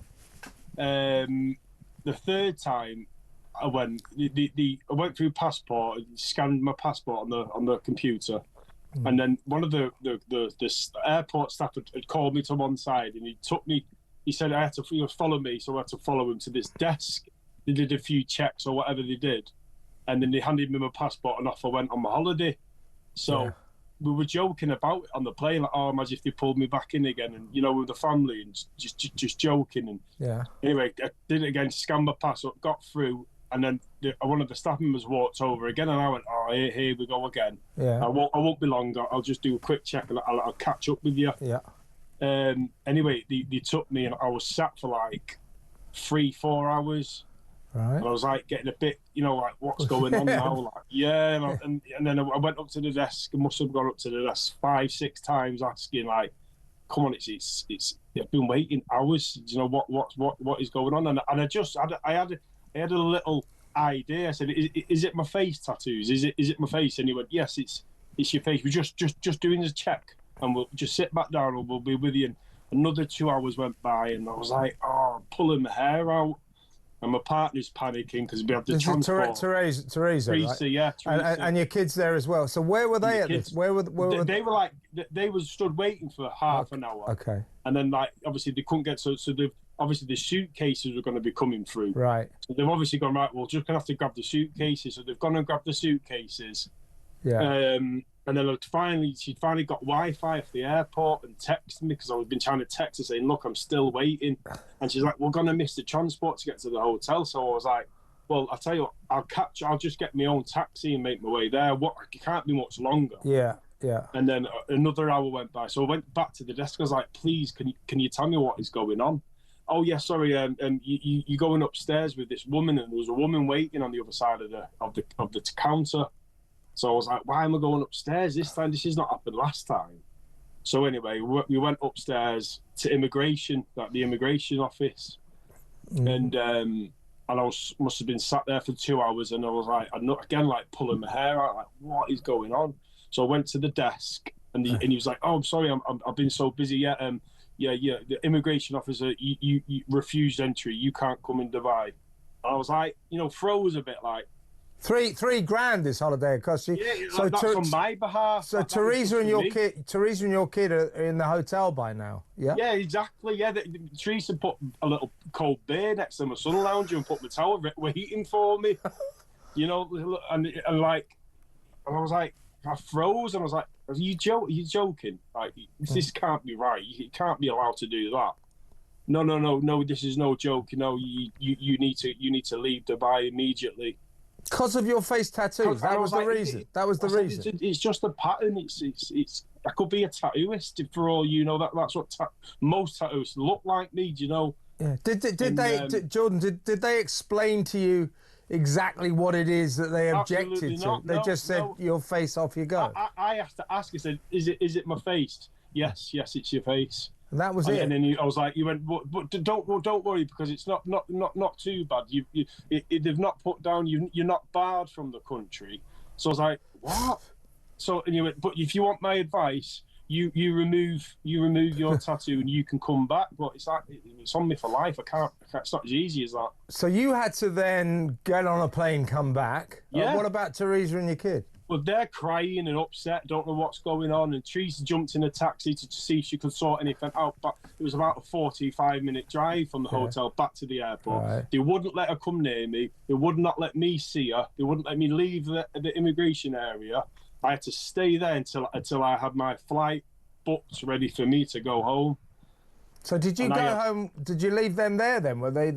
Yeah, they were like, well, we're booking a flight back. We'll have to come back. And I said, well, it's pointless. Just you with the girls. Just try and enjoy it if you can. Because it was for a week, right? So they stayed there for the week. Yeah, I made them stay on. Just, try and enjoy it. I'm really sorry that happened to you, man. That's terrible. No. Well, listen. How long ago did you get all of your face tattoos? Probably about 6 to 8 years ago, around about that time, I got my. What made you do it, Jordan? It was to be dead honest with you, it was to do with health reasons, really. I had quite a bad mental health little outburst, and I just cutting a long story short, I changed my face because of the old. I see. You with me? Yeah. So you wanted to kind of change a new break, a new life change. Correct. Yeah, okay. That's it. I'm getting on the mend. I'm going to change my way I am, and I'm going to, go down another route in life, kind of, and better myself. Yeah. Say that again. What's it like living with this? I mean, you had a terrible time in Dubai, but it's life changing. Yeah, it's absolutely life changing. When I started getting some on my face, and I got half my face done in one go, and then the other half, but it was like a lot of people were looking, and then like taking pictures and nudging the person next to them, pointing, and then I was like, oh, what? I was like at first, like, why do they keep staring? And then I was like, oh, my face. Yeah. And then, but now it's an everyday thing. I'm used to it. Every single day I go outside my house, someone will comment on my face. You don't regret it then? No, I don't. No. You like it. You like it. Apart from when you go to Dubai. Tell us quickly, what is it? What's represented on your face? This is me. I think that side's my daughter's name. My daughter's name. Yeah. And I've got like family and stuff, and then all the rest is a geometric pattern. Okay. Yeah. Yeah. And I mean, it must make life interesting. I mean, because you can't go anywhere without anybody really looking at you. Really, I've had loads of hundreds of times people taking pictures, and and asking for selfies and stuff like that. Yeah, it's different. And Teresa's got a few tattoos, but she hasn't. She hasn't gone up to the face though. A few dotted about on her face, but yeah, not like me. Okay. So no regrets. No. Apart from you won't be going to Dubai again. Where are you going next year? No, I won't be going. I won't take my chances. No. Where are you going to go next year? Because I got kicked out of Dubai, I'm going to get my nose done next. Are you? Yeah. You're going to keep going? Yeah, I'll keep going now. Yeah. Okay. And might as well. I mean, do you find that like kids get a bit frightened of you or anything? Oh God, yeah. the kids are the worst. They stare, but they actually say stuff. Mummy, look at his face. Mummy, you know. Yeah. But you like that. You kind of like. Yeah, I love it. I don't like. Do it look scary. I always joke about with the little kids. Yeah, I do. Yeah. Brilliant. Yeah. Well, listen, Jordan. Well, I'm sorry about what happened to you, but it's great. It's great to talk to you, and we'll keep in touch. All right, mate. All the best. Well, that was Jordan Howman. What a story. We better go straight to break because when we come back, we're going to deal with that horrible story at Disneyland in Paris. The fake paedophile wedding. We're going to talk to someone who was duped into getting involved. So stay tuned for that.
Across the UK, on DAB+, on your smart speaker, on your smart TV, and on your side.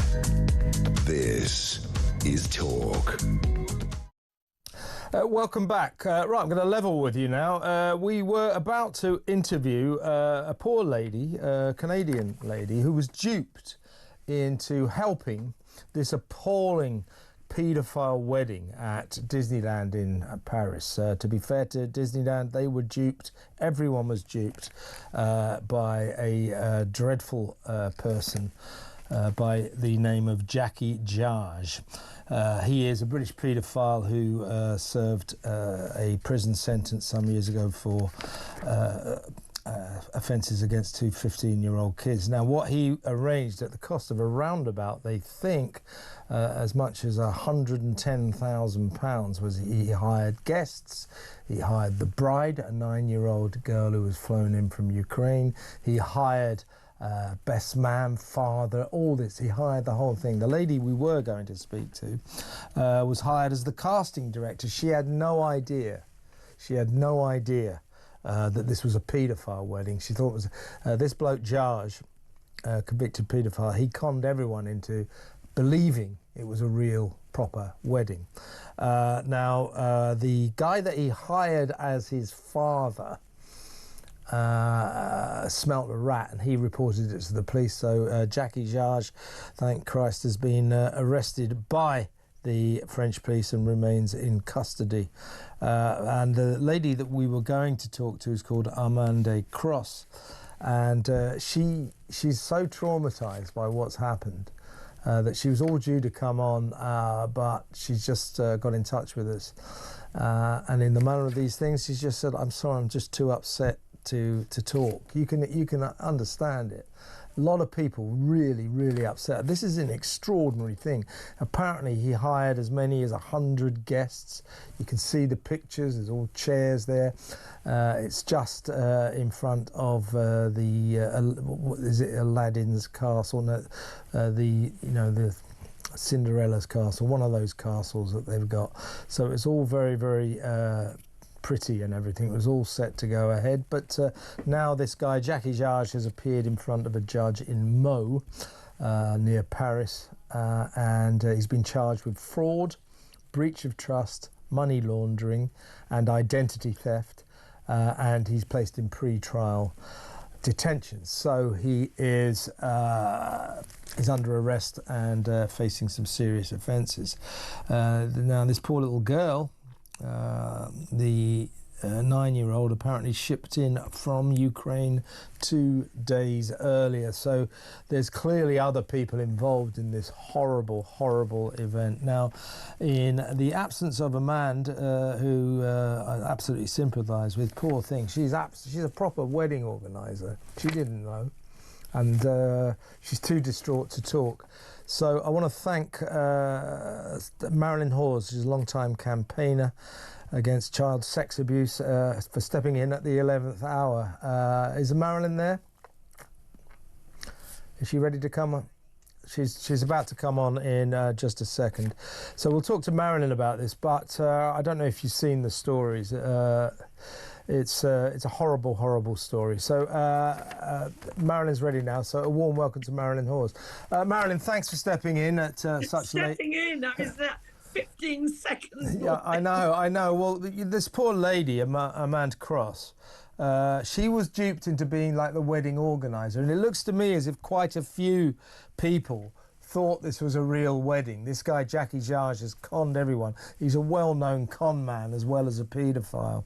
And this poor little 9-year-old girl was shipped in.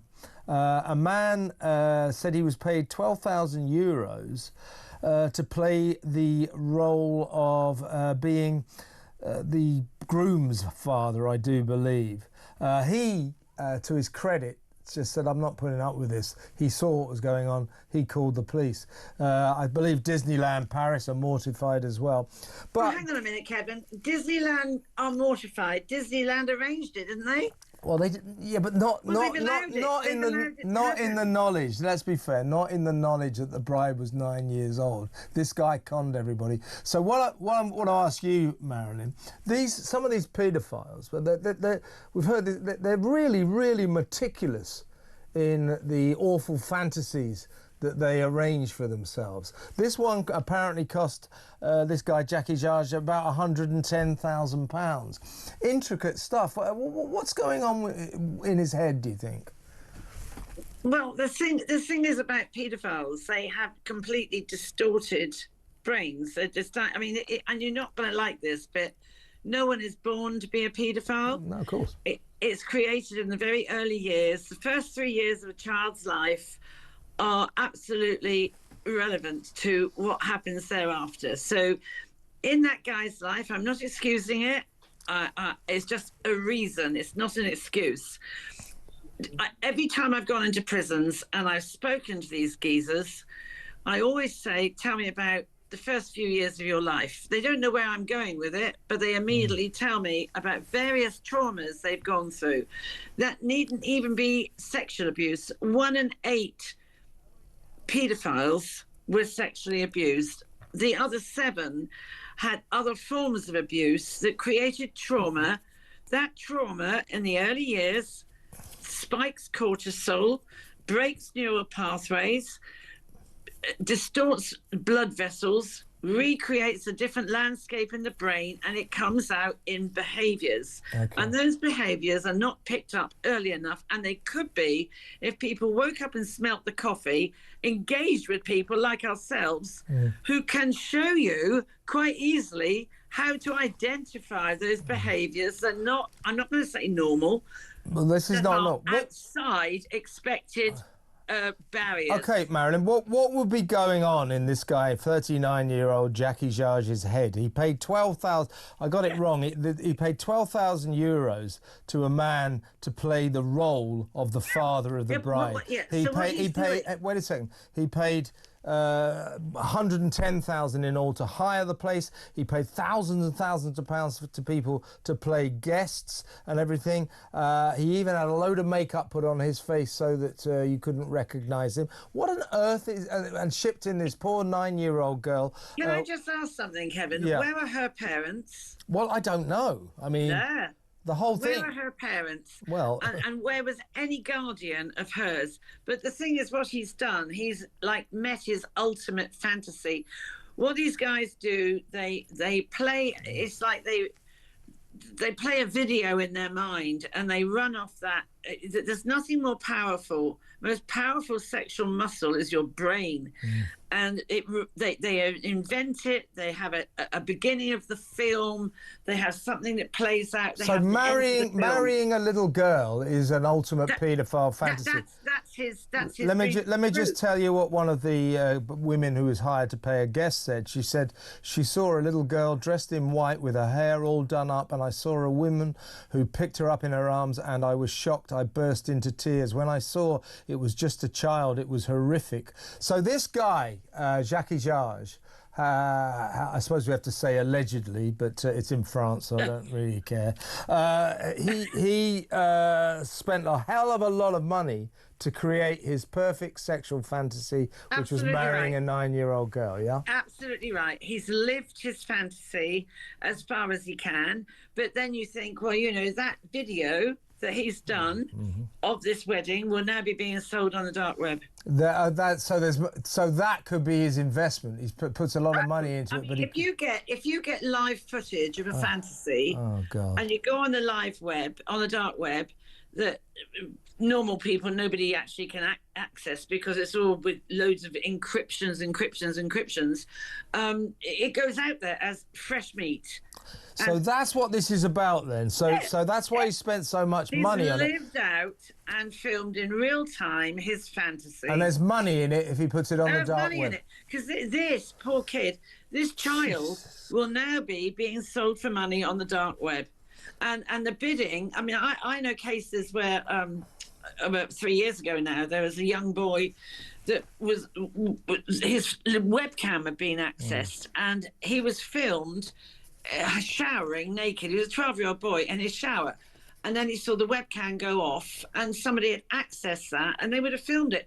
I've talked to these people in prison and they are proud to say if they can get footage of their fantasy, then they sell it on the dark web as fresh meat. And what's just lastly, it's all too quick, Marilyn. Thanks again for stepping in. Quick. You can come on. We'll come on and talk about it properly another time. But the little girl, Ukrainian. So girls as young as 9. Here we go. Oh my God. Girls as young as 9 are trafficked for this sort of thing. Yes, they are vulnerable. I mean, she's Ukrainian. Where's her parents? I mean, you go back. I can remember years ago, I taught in Serbia, where child trafficking hadn't really been understood. But at that time, I am going back years now, way before COVID, 10, 12 years ago, 15 maybe. And they were children being sort of sold over the border to creeps offering parents $1,000 or €1,000 rather to give their child a better life. I remember a time in Italy where 5,000 kids had gone missing and no one knew where they went. The money in this child trafficking for organs or sex or whatever, it is just, or just for self-gratification, is just unbelievable. It's huge. He has lived out his fantasy. And there's money.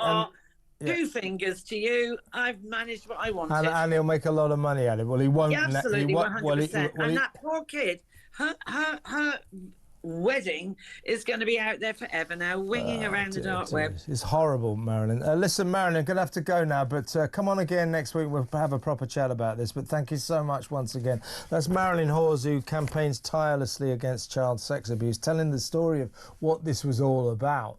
I mean, until I just spoke to Marilyn, I didn't quite understand it. Why is this guy doing this? It's his ultimate paedophile fantasy. You think, well, why is he spending £110,000 on it? Because he'll get the money back and more. He'll make a profit on the dark web selling this ultimate fantasy. Isn't that disgusting? Let me know what you think. 0344 499 1000. When we come back, we're going to talk about Glastonbury. That next, stay tuned.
Role.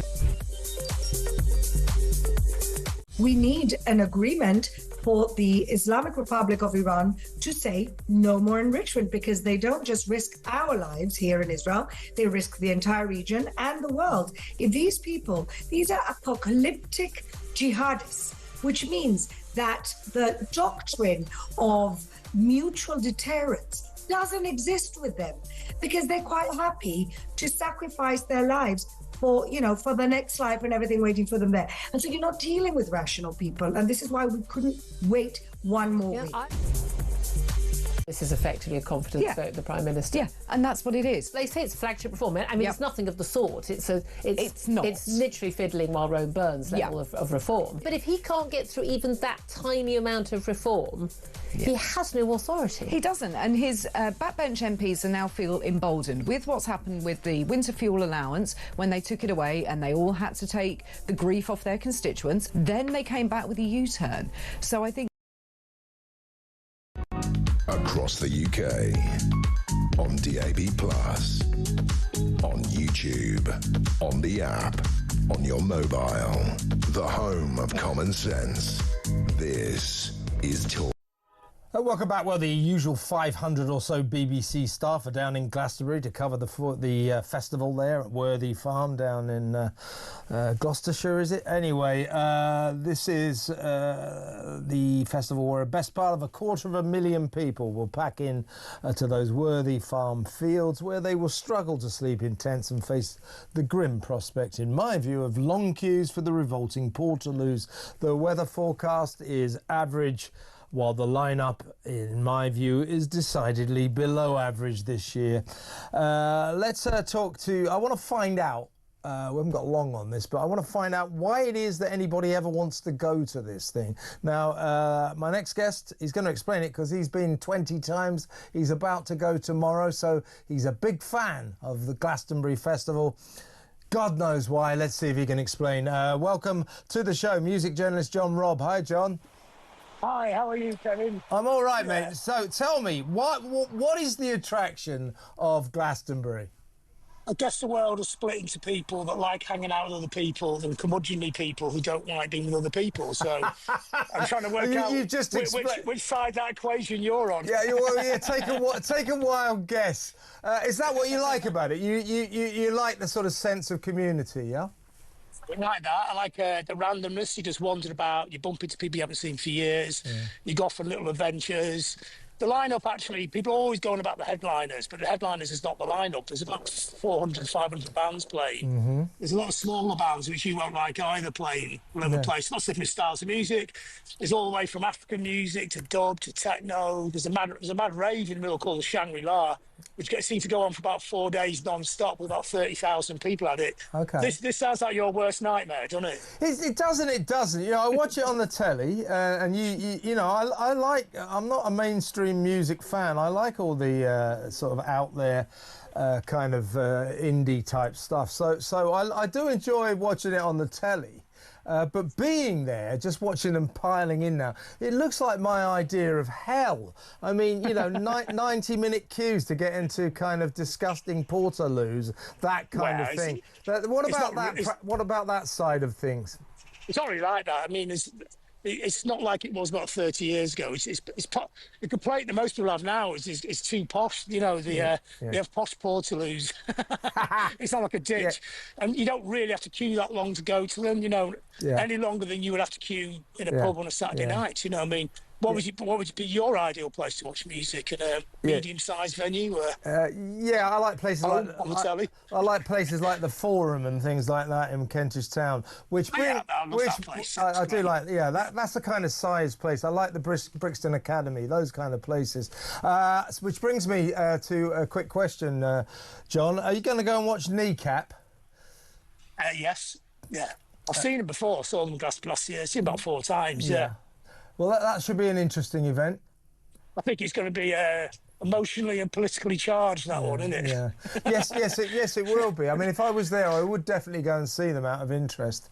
I mean, actually, you know, going beyond the debate about all this stuff, which is very important, they're actually just really good at what they do. Yeah. Okay. And what other bands are you looking forward to?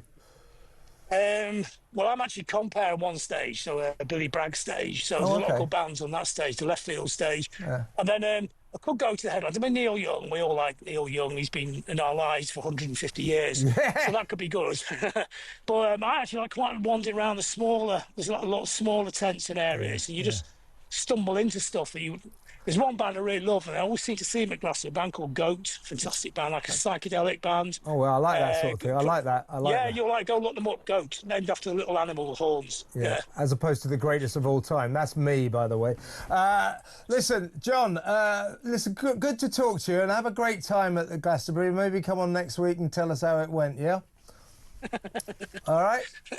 All right, thank you. All right, mate, take care. John Robb there, music journalist, 20 times, you know. He's been, as I say, he made a good point there. You know, I guess the world is divided into people who want to hang out with other people and people who don't. See if you can guess which category I fall into. I honestly, hanging out with 250,000 people in rain-sodden fields, I can't think of anything worse in the world. Can you?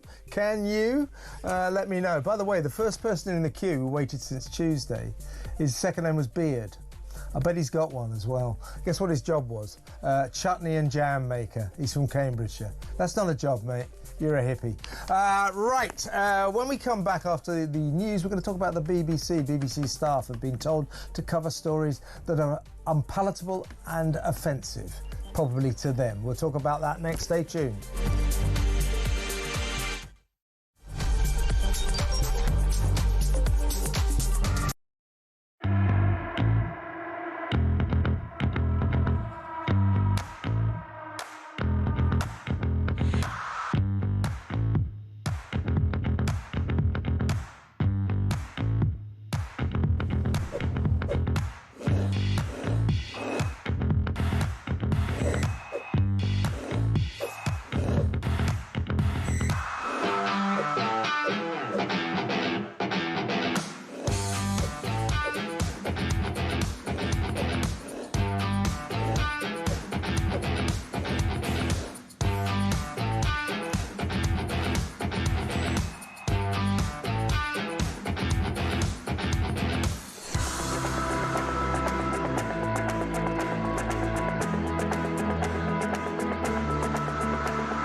UK. On DAB+. On your smart speaker. On your smart TV. And on your side. This is Talk.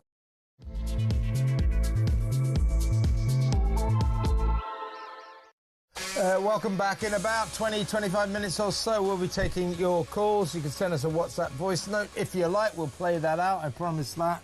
But better still, give me a call and we'll talk. It's good to talk on Talk. 0344 499 1000, or you can send us a written text or message and I'll try and read that out too. So get in touch. Let us know about what some of the stories we've been talking about, what your opinions are, particularly what we started the show with. Wisbech in Cambridgeshire, where a young man caused hell and havoc in a local GP surgery, turning around and slitting his own throat, apparently, in front of all the shocked patients. Had to be taken to hospital. He's still there, as far as we know. Reported in the local press. The police, very cooperative, telling us all about it.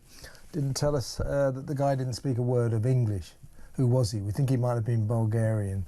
But this is, this is what we're being told. A man was arrested. A man did this. A man did this. They're not saying an asylum seeker did this. An illegal migrant did this. Down in Portsmouth, we understand that a local rape was allegedly committed by a migrant in the local asylum seeker hotel. It's called the Royal Beach Hotel in Southsea. That little detail was left out, and counsellors there, we are told, were ordered, if you like, to keep it secret. Don't tell anyone it was an asylum seeker. So in other words, that seems to be the authorities' approach to this kind of rising problem of crime among our migrant guests, our asylum seekers, who are mostly young men of military and sexually active age. The authorities' approach seems to be, don't tell anyone, keep a lid on it. In other words, don't tell the people of this country the disastrous results of 15 years of absolutely abysmal migration policies. That's what's happening. It's beginning to happen, folks. You let in hundreds of thousands of young sexually active men of military age, working age 16 to 34, in the end, that you know nothing about, from countries where, you can't even look upon a woman's big toe, let alone the rest of her. And they come here. It's a recipe for disaster. 0344 499 1000. Before we get to your calls and your texts and your WhatsApp voice notes, let's talk about the BBC.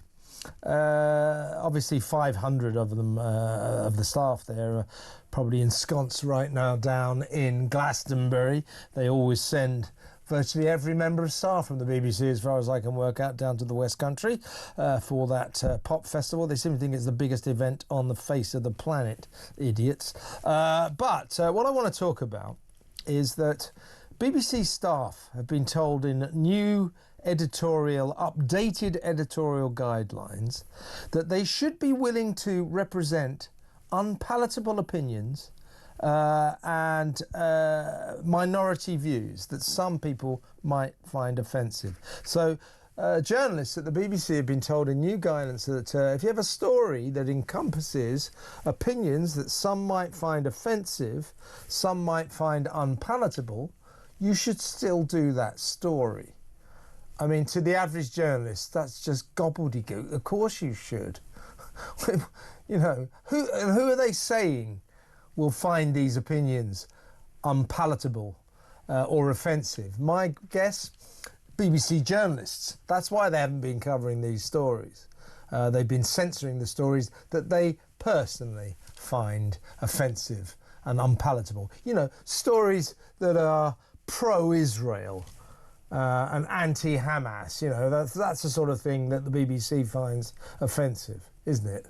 So what is going on at the state broadcaster? It gets more ridiculous by the day. Let's talk to the chief of Defund the BBC, Rebecca Ryan. Hi, Rebecca. Kevin. First of all, let's talk a little bit about Glastonbury. I've just been talking to John Robb, who's going down there tomorrow. He's a fan of it. As I was saying, I just don't get it. Why anybody would want to go to that worthy farm to be packed into a sort of rain-sodden field with 250,000 other people is beyond me. But that isn't the point. Why does the BBC send 500 staff every year? Why is it such a big deal for the BBC? It's the I think we said this last year, didn't we? And the year before. It's the annual jolly for the BBC to go and schmooze with random celebrities that bands that most people don't care about or want to hear from. But it's just it's a woke mecca, isn't it? Glastonbury. Yeah, and I know that BBC staff, they jostle, it's like, yeah, I've got the Glasgow ticket, so 500 of them head down there. A couple of years ago, or I think 3-4 years ago, I think it was like 750 or something. That is an enormous expense, at BBC licence fee payers' expense. Enormous amount of money.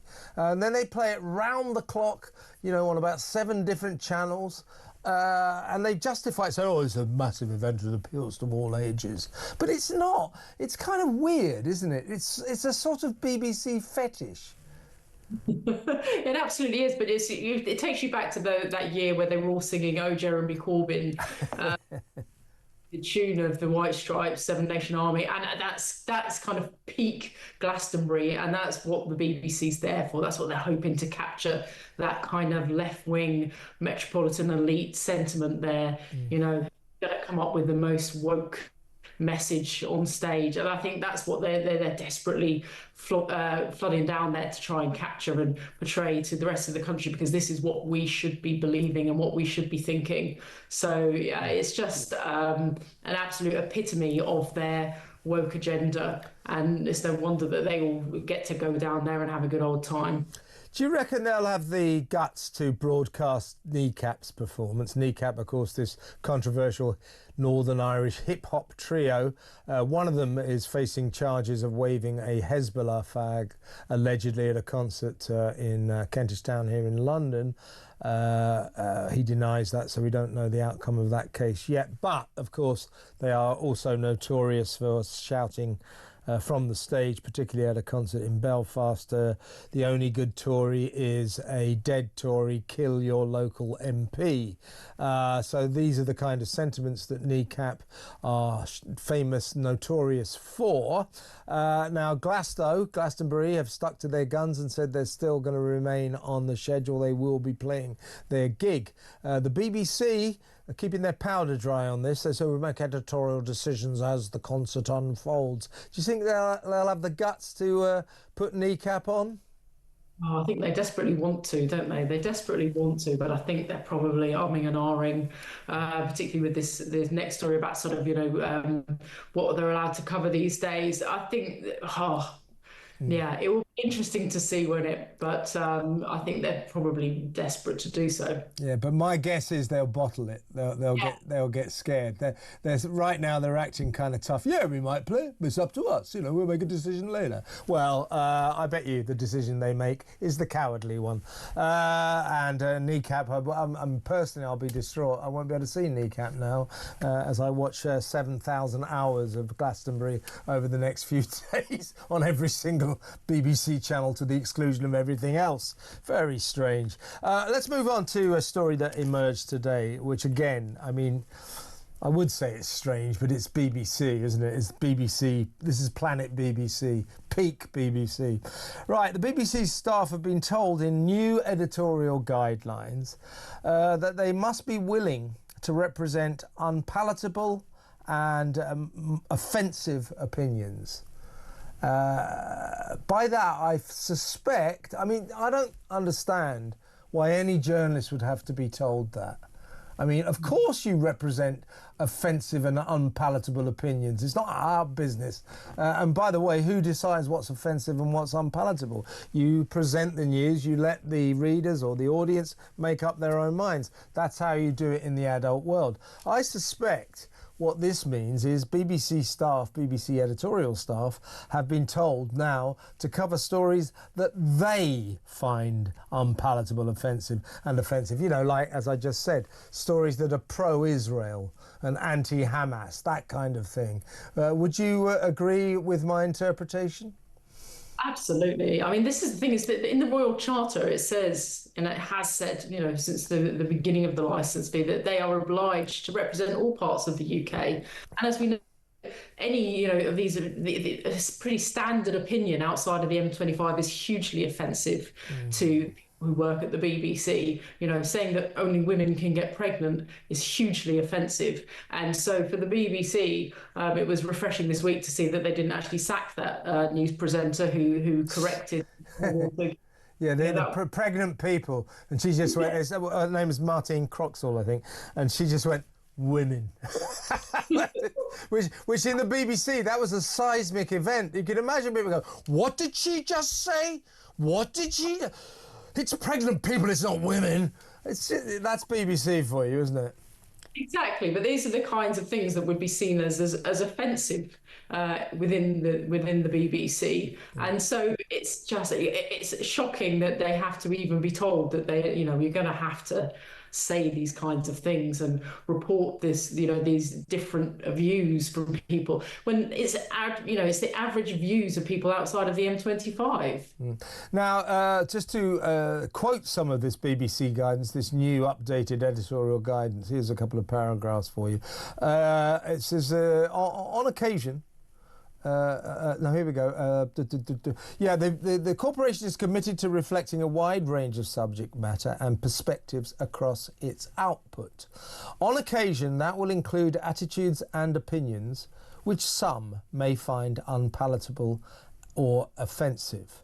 As I say, this would be what they're talking about there is opinions and outlooks that BBC journalists find offensive and unpalatable. And it's extraordinary how far the BBC newsroom has fallen, because we know what we're talking. They're a bit, like, I tell you, for example, what was an opinion that they found unpalatable and offensive? It was supporting Brexit, leaving the EU.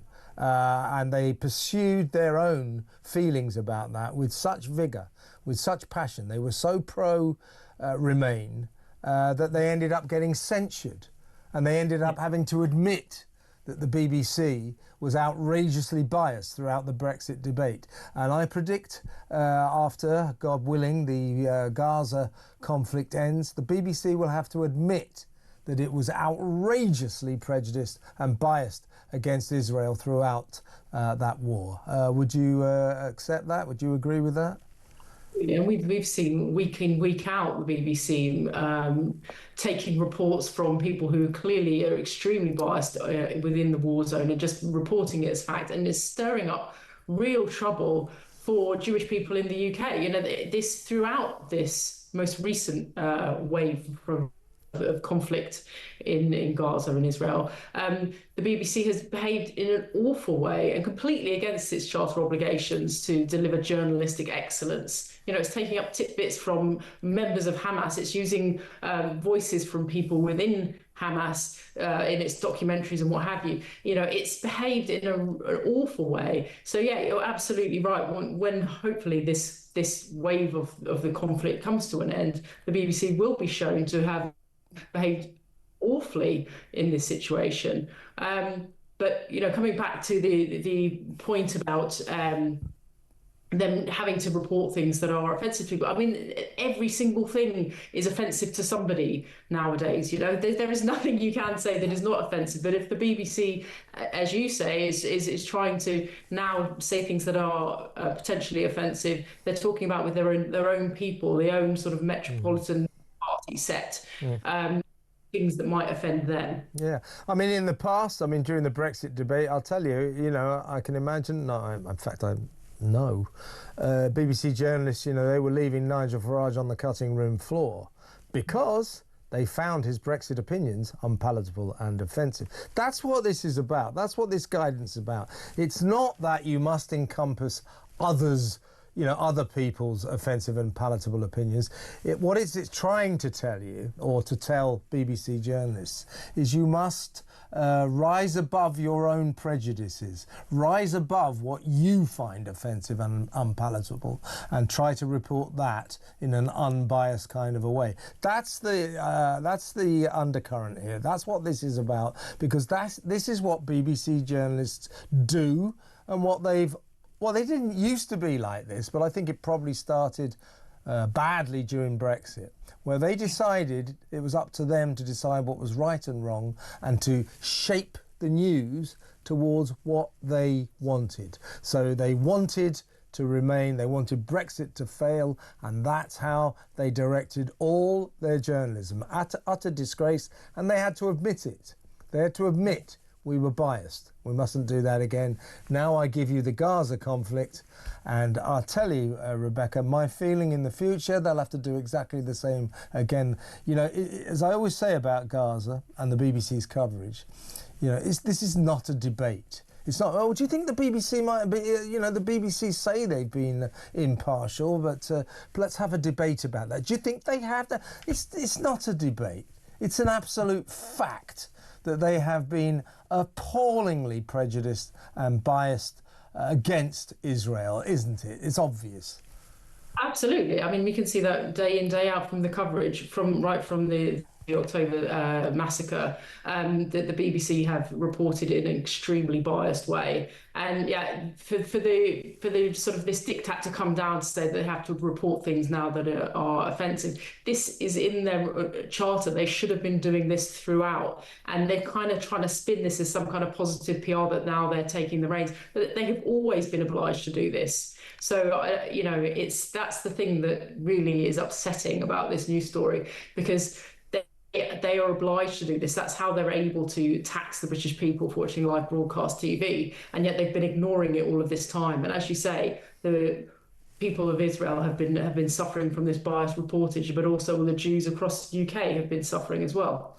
And do you think that BBC journalists find it unpalatable and offensive to call Hamas what they are, a terrorist organisation? Is that the sort of thing that BBC journalists find offensive, that when governments, including Britain, prescribe that organisation as a bunch of terrorist toe rags, and say they are forbidden, that the BBC, journalists at the BBC, find that prescription, the forbidding, the illegalising of Hamas? Do you think they find that offensive and unpalatable, and that's why to this day they refuse to call Hamas exactly what they are, terrorists? Absolutely, no, I'd 100% agree with you on that, Kevin. I think they just can't bring themselves to do it, can they? And it remains to be seen if that will change. But I do not hold out much hope that they will start stating fact on that one. It's disgusting, isn't it? It's disgusting. What that Hamas lot did on October the 7th, and our state broadcaster that we pay for is full of journalists who refuse to call those violent scumbags terrorists. They won't call them terrorists. In fact, to be fair, they don't often go this far, but I think probably in the newsroom at the BBC they call them freedom fighters or something like that. And there we're looking at the little Gaza boy who told his story, his struggle, in that fabulous documentary that the BBC treated us with, failing to mention that he was the son of the Deputy Agriculture Minister of Hamas, the son of a terrorist. They didn't tell us that, did they? They absolutely did not. And this is the thing with the BBC. They just think they can get away with this. And they've just mistranslated what was said as well. When they were talking, they said that it was about Zionism or against Israel, but actually the translation was Jews. It was a jihad against the Jews. So, this is the problem for the BBC, is that they just take it upon themselves. It's a campaign organisation rather than a sort of a biased news reporting, and that's what people are sick to death of paying for. See, here's, I think, the essence of the problem with the BBC newsroom, which has fallen far and is falling far. It really is shocking to see what's happened to the once genuinely impartial BBC newsroom, which was renowned for fair reporting around the world. Here's the problem. The Director General, Tim Davie, is not a journalist. Never was. So he has no understanding of editorial. And the head of news, Deborah Turnis, is useless. There's your two problems, right? Absolutely, I couldn't agree with you more. I mean, it's just they're making mistake after mistake after mistake, and we're the people that are forced to pay for it if we watch any live broadcast TV. And we just have to get rid of the licence fee in order to make any change happen. But with the Labour government in place, we can't see that happening anytime soon. Exactly right. I mean, if they got rid of the TV licence, which of course they should, it's a ludicrous anachronism. You know, if you don't pay for Strictly Come Dancing, you go to jail. It's ridiculous. But if they got rid of that and they said, right, it's subscription, or even we'll take adverts or something, then the audience can make their minds up, you know, say, well, you know, I rather like this very biased anti-Israel reporting, so I'll pay my subscription and I'll watch the BBC. You can make that decision. But the fact that it's kind of compulsory, that we have to buy this licence, and therefore we then have this sort of warped, twisted journalism foisted upon us, that is not acceptable, and something should be done about it, and something should be done about it fast. Meanwhile, I've got to go, Rebecca, because I've got to go and watch 47 hours of Glastonbury. I can't wait. Good to talk to you, as always. That's Rebecca Ryan, Director of Defund the BBC.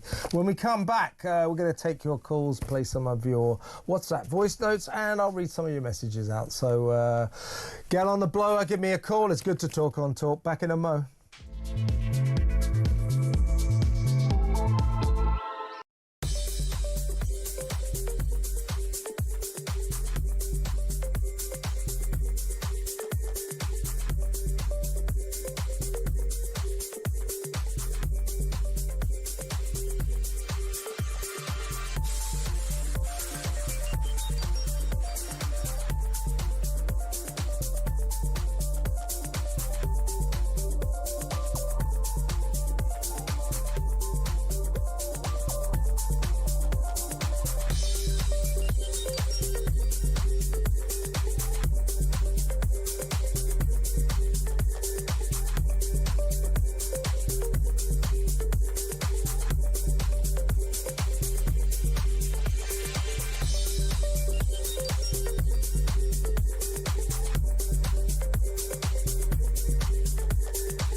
Many of the migrants that come here, they're coming here, they're fleeing countries that we've wandered into, whether it be Libya, Somalia, Iraq, Afghanistan, even Iran now as well. We've bombed the hell out of Iran, but there's no follow-up plan. Well, yeah, but we haven't bombed. Hang on, Tobias, hang on. We haven't bombed the hell out of Iran at all. You know, as the government will tell you, nothing to do with us. We didn't do anything to do with the bombing of Iran. What I'm saying is from a Western perspective, then that's what's happened. Yeah, but they're not fleeing. They're not fleeing Iran because we bombed it. Is my point.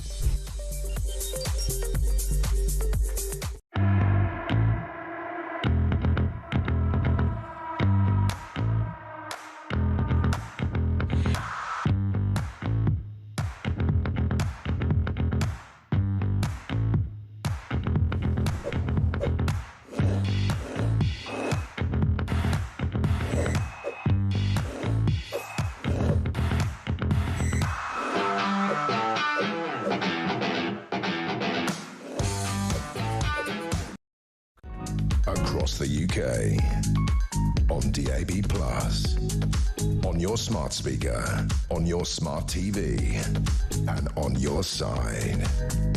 This is Talk. Welcome back. It's often been said that I'm a bit of a London-centric type. I don't think it's fair. I have left London in the past. I last left London about 24 years ago, but I haven't been to the country for some time. Anyway, the point of this ramble is this. I've been mispronouncing Wisbech. It's Wisbech. It's in Cambridgeshire, where the terrible incident happened at the GP's surgery there. Wisbech. Although Vanessa sent me a text to say, actually, Wisbech is called Wisbekistan. There are loads of migrants here and areas that the Brits don't want to live in. Loads of foreign shops in a small market town. Well, I think a lot of people can recognise that. Villages with 5 Turkish barbers. What is going on with all of that? Seriously. These Turkish barbers, where the last thing you'll manage to get is a haircut. Odd stuff. Let's go to the phones. Let's talk to Jane. She's a new caller. Love a new caller. Welcome to the show, Jane. You're from London. What would you like to say? Hi, Kevin. Lovely to talk to you for the very first time. Yeah, it's great. Excellent. Good to meet you. You want to talk about the migrant crisis? Oh, yeah. Oh, don't. Okay. Right. We are foster carers. Mm-hmm. Okay. And is that you and your partner or your husband? Yeah. Yes, we are. And there is a desperate shortage of foster carers. And you know why? Because there are so many of these illegals coming over claiming that they are children. They are not children. They're painfully obviously adults, but they say, Oh, well, no, we've had a hard life. That's why we look like this. That's why we're bald and we've got a beard, but we're 13. Trust me, you know. Exactly that. And I mean, I won't have them. I just won't.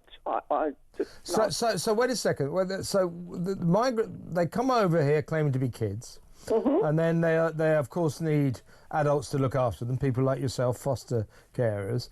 And you found that some of the people they've tried to give you to look after, the alleged kids, have obviously been adults. Well, personally, I won't take them because haven't got to, because with fostering you have to be carefully matched. So there's no point giving me someone that I don't want to. Of course. Yeah. I mean, and also. We've got lots of our other carers that take them, and without any exception, they say they're not children. They are full adults, and they catch them sort of shaving their legs and and of course they're never men. Sorry, never girls. Yeah. Always. Everybody's a young man, aren't they? Yeah. We think. Certainly upwards of 80% of them, of the migrants who come across the channel, are young men of military age, as they say. Exactly. But the annoying thing is that they are taking a place of our own kids who desperately need a home. And they seem to, it feels like they take priority. And it's so unfair because there's such a shortage of carers. But once they go into foster care, they're put into a nice home with a nice family. All their food is given to them, their clothes, their entertainment, education, everything they could possibly want. And you have to bend over backwards to cater for all their religious stuff. Yeah.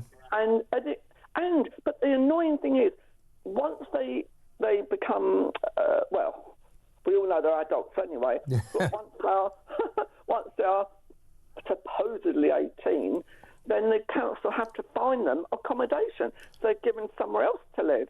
And I don't know if you know, but under foster care, they are under the umbrella of social services until the day they are 25. 25? Yes. 25? Yes, that's ridiculous. In the old days, once they're 16, they're out. Yeah. Well, I take 18. I take 18, but 25? That's ridiculous. No, because they're under social services umbrella. I see. So, yes. Yeah. Although they don't live in a foster home, there's still things like supported lodgings and all this kind of thing. It's all still funded, so they're still going to have the life of Riley. Mm-hmm. Oh, and we're not allowed to call them asylum seekers. I say illegals because that's what they are. Yeah, but you can't say that. They like to refer them as unaccompanied minors. Unaccompanied minors. Interesting, really interesting. So what you're saying, Jane, is that as a foster carer, that you and your fellow foster carers all the time get asked to look after alleged migrant kids who may well be adults. Well, not may well be, are. Well, listen. I know what you're saying, but yeah. No, I'm with you. I'm with you. Well, Jane, listen. Thank you for calling, and this is your first call. Don't make it your last. It's really good to talk to you. Excellent call. Thank you, Jane in London. How about that? We better go to break there, and when we come back, more calls and more messages. So stick around.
Across the UK, on DAB+, on your smart speaker, on your smart TV, and on your side. This is Talk. Welcome back. Here's a quick message from James. It's a WhatsApp voice note on Deliveroo. First of all, they get a weekly allowance as asylum seekers. Now, that weekly allowance must be getting paid into a bank account somewhere. Uber Eats and Just Eat, etc., they weren't paying cash, so they will only pay into a bank account. So why don't the authorities just track the money? Then they can find out for certain that they're working illegally and get themselves deported. It's a good point, James. As we understand it, single bank accounts are kept that a number of, quite a few Deliveroo or Uber Eats or Just Eat riders sort of are paid from. So, they don't have bank accounts themselves, but we think there might be kind of pooled bank accounts where all the money goes into and then it's distributed, I guess, cash, but we don't really know. It's not a good situation. Earlier in the show, we referred to Chris Philps, the Shadow Home Secretary, who's made a film. He went down to an asylum seeker hotel after the Sun brilliantly revealed that, asylum seeker blokes, these young guys, they're mostly, 80% of them are young men, working age, are arriving, being billeted in hotels, and within hours landing jobs, delivering fast food, delivering food on bicycles, sometimes electric bikes. So this is Chris Philps. This is what he filmed when he went down to have a look at just randomly one of these hotels. So we're at the hotel here. You can see there's a lot of Just Eat bikes here, a lot of Deliveroo bikes, loads of them, 1, 2, 3, 4, 5, 6, loads and loads of these bikes here. And they look as if they're being used for delivery company work. Uber Eats, I can see an Uber Eats bike over there as well.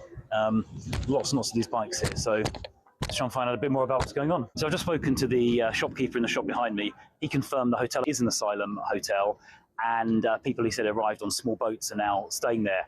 And he also said he's seen lots of the residents of the hotel doing work on Uber Eats, on Deliveroo, and those kind of companies. So obviously working illegally.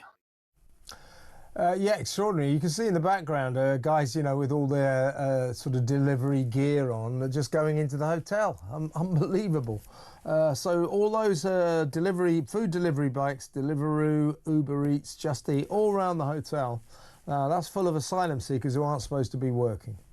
So it's pretty damn blatant what's going on, isn't it? Let's go back to the phones. Let's talk to another new caller. This is Victoria in Lincolnshire. Hi, Victoria. What would you like to say? Hi, Kevin. Lovely to speak to you. You too. Yeah, I was listening to your comments about Wisbech. Uzbekistan is fine. I think I keep being told it's Wisbech is how you pronounce it. It is Wisbech. Wisbech, okay, yeah. Yeah, it's approximately 10 miles from here. Oh, is it? Okay. On the 24th of March, I was actually in Wisbech when walking into town, and of course it was all cordoned off with police, and a gentleman had been stabbed close by to a pub. Yep. So it's not the first stabbing in Wisbech, it's not the first incident in Wisbech, and I can assure you it's full of ne'er-do-wells who dwell about the marketplace in the daytime with nothing better to do than to scope out locals, you know, sort of looking for victims. And do you think that these asylum seekers, they're migrant types, because these guys have got nothing? Absolutely. Really? Because Wisbech is Wisbech used to be a nice town, isn't it? It was a lovely, you know, sort of town. It's quite historic. You know, the BBC, believe it or not, use it for quite a lot of their films and dramas. Yeah. Because it's, you know... Because it's so pretty, yeah, very classically, sort of classic English market town, yeah? That's right, yeah, it's beautiful, you know, it was beautiful anyway. But now you say, Victoria, that the whole place is full of young men lounging around with nothing to do. Well, not just young men, you know, women as well, you know, sort of Romanians, Bulgarians, drunk, you know, sort of near the church, in the park, in the marketplace. And only the other week, just before we went on holiday, we had a stabbing in a barber's just across the road from me, and we had armed police right outside my door. And do you feel, you know, you're obviously implying that some of these crimes are being committed by migrants, asylum seekers. Do you think that as we were kind of looking into earlier, do you think that the truth about who's committing these crimes is being kept from you? Absolutely, Kevin. Can I give you a little story? Go on. A few months ago, I saw outside of this barber shop where there was a stabbing only a few weeks ago. Police, you know, tasers were drawn, everything like that. Now, before that, I saw an incident with a young girl, probably about 14, who was dressed inappropriately. She's a local girl, yeah? I don't know where she was from, but she was certainly a young girl, inappropriately dressed, you know, on a cold day. Right, I gotcha, yeah. Right, and a man of Pakistani origin ushered her into his car. This is just across the road from me as I was going across to the park with my dog. Yeah. I was so concerned, I rang the police. Oh, yeah. And I explained the situation, and I spoke to a young lady from Lincolnshire Police, and as soon as I mentioned the word a Pakistani man, you know, this man must have been 50. Yeah. Taking this girl off towards Long Sutton, which is like 3 miles down the road from here. Okay. I could feel the bristles. I could feel the bristles go up.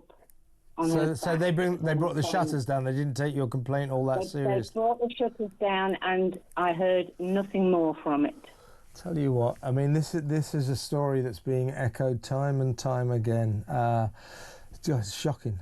Listen, Victoria, you're a new caller. Don't make it your last call. Keep in touch and let me know anything that like that ever happens again. But just keep in touch generally. It's good to talk to you. Thank you very much. Excellent call. Victoria in Lincolnshire there. There you go. She knows Wisbech well. Listen to that story she just told. Barbershops, people getting stabbed in them. And she feels, just as we heard earlier, that the authorities... they don't like us to know that maybe some of our new arrivals, our asylum seekers, our migrants that are increasingly packing this country out may be committing crimes. They're covering them up. If that is the case, we've got a real problem on our hands, don't you think? Let's go. Let's have another WhatsApp voice note, shall we? This is Matt on Deliveroo. One thing that people seem to have glossed over is not only have they come over here illegally, we're paying for them to live here, they're going out to work, and the hotels themselves are ordering food from these companies. So they're delivering to their set themselves, they're delivering to their mates. It's an unbelievable racket. There's absolutely no way that this can be repaired. We are finished here in the UK. It's so depressing. We are so far down the toilet. We're round the U-bend and the flusher's broken. Honestly, I give up. Yeah, I mean, the way you put it, Matt, it's like we better laugh or else you'd cry. The country's in big, big trouble, but aspects of it are so ludicrously farcical that the only thing you can do is laugh, because if you didn't laugh, as I say, you would cry. Interesting WhatsApp note here from Dan. He's talking about our friend Jordan, the guy with the tattoos who couldn't get into Dubai.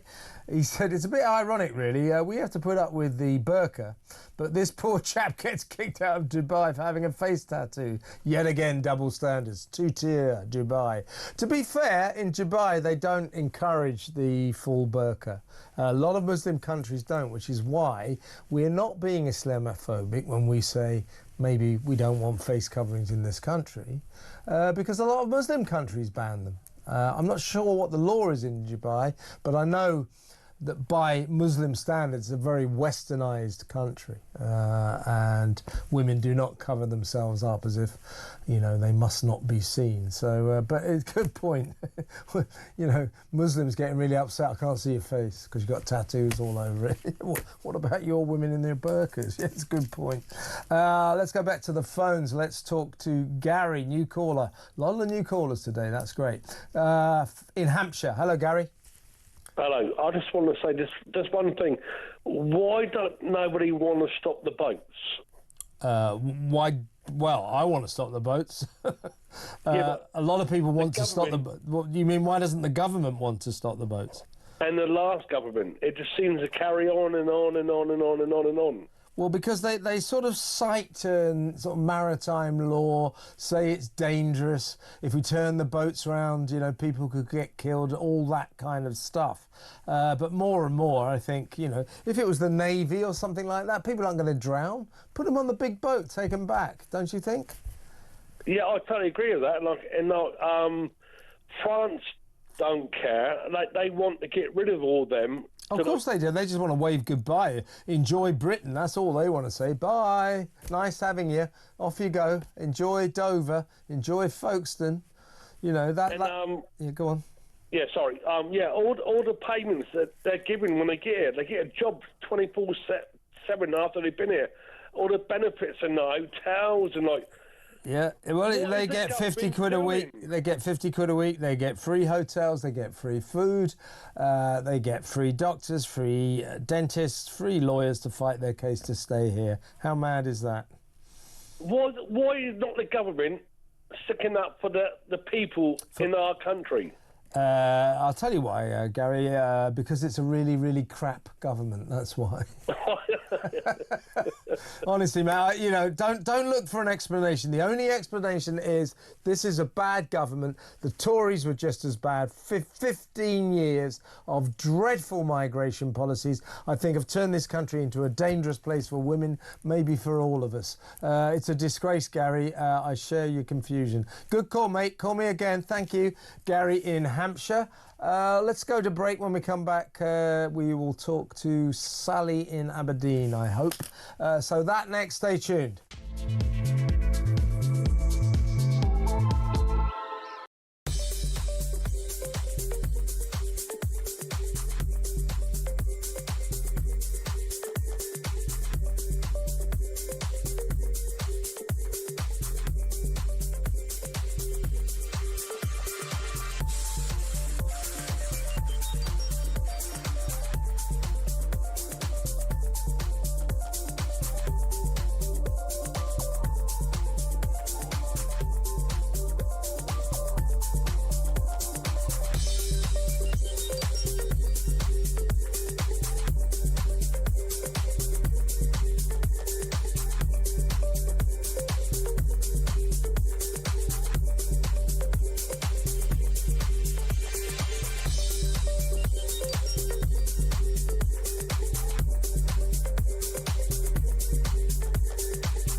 Unfortunately, we had just a few months ago, several times, Putin using language suggesting that if Ukraine didn't give in, or if Europe didn't stop helping Ukraine, do remember we have tactical nuclear weapons, so we have to be sure we can't be subject to what I would call nuclear blackmail. Yeah. It's where a country like Russia, with these small nuclear weapons, that can kill thousands of people, says, unless you do what I demand, I'll start using them against you. So this is about deterrence, and I think it's a sensible decision.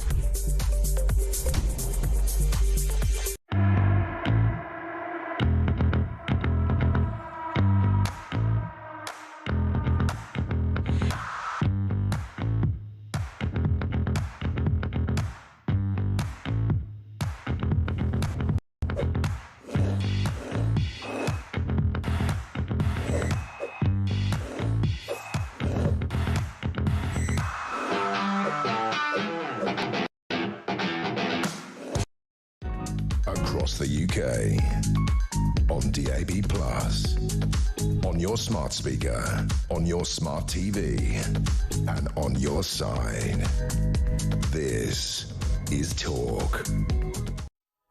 A little message from Leslie, great guest there, Kev, talking about Layla Cunningham, the Westminster councillor who's defected from the Conservative Party to Reform UK. She says she's sick of making excuses for failure, 14 years of failure. We'll call it 15 now because we can add Labour's failure to the Tories' long-term failure. Yeah, great guest there, Kev. Well done, Layla. Welcome to Reform. You'll be awesome there, and good luck to you from a Reform voter. And then I've got a message here without a name on it. It says, it's pronounced Wisbech, not Wisbech. I said Wisbech, I think, didn't I? Or Wisbech. Yeah, Wisbech. Anyway, it's pronounced Wisbech, not Wisbech. You should know that. Why? Why? I think the last time I went to Cambridgeshire, it was about like kind of 1892 or something. Why would I know? However, I do apologise. It's Wisbech.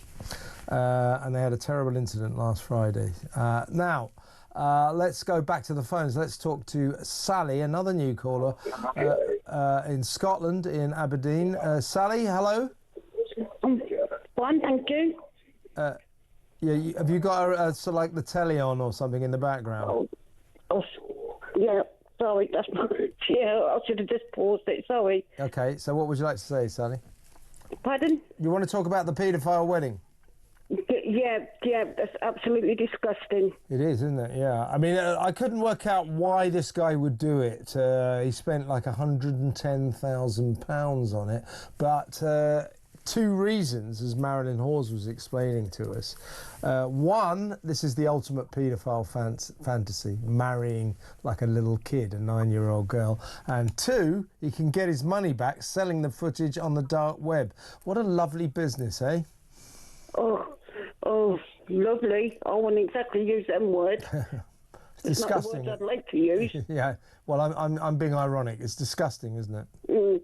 Very much so. I mean, I wouldn't. I mean, I'm a mum, but all my kids are, they're growing up and they've got families of their own. Yeah. I mean, but when they were babies and they were growing up, I had to be there to protect them, and so did their dad. Yeah, but you know what's going on here, though, Sally? Yeah, that poor little girl, flown in from Ukraine 2 days earlier. Basically, I suspect, we don't know this, but trafficked by her parents, by, someone who was like her guardian, has sold her. That's what happens. That's what this business is all around. It's absolutely horrifying. It really is. Well, listen, Sally, I share your disgust, and thank you very much for ringing in. Sally there in Aberdeen in Scotland.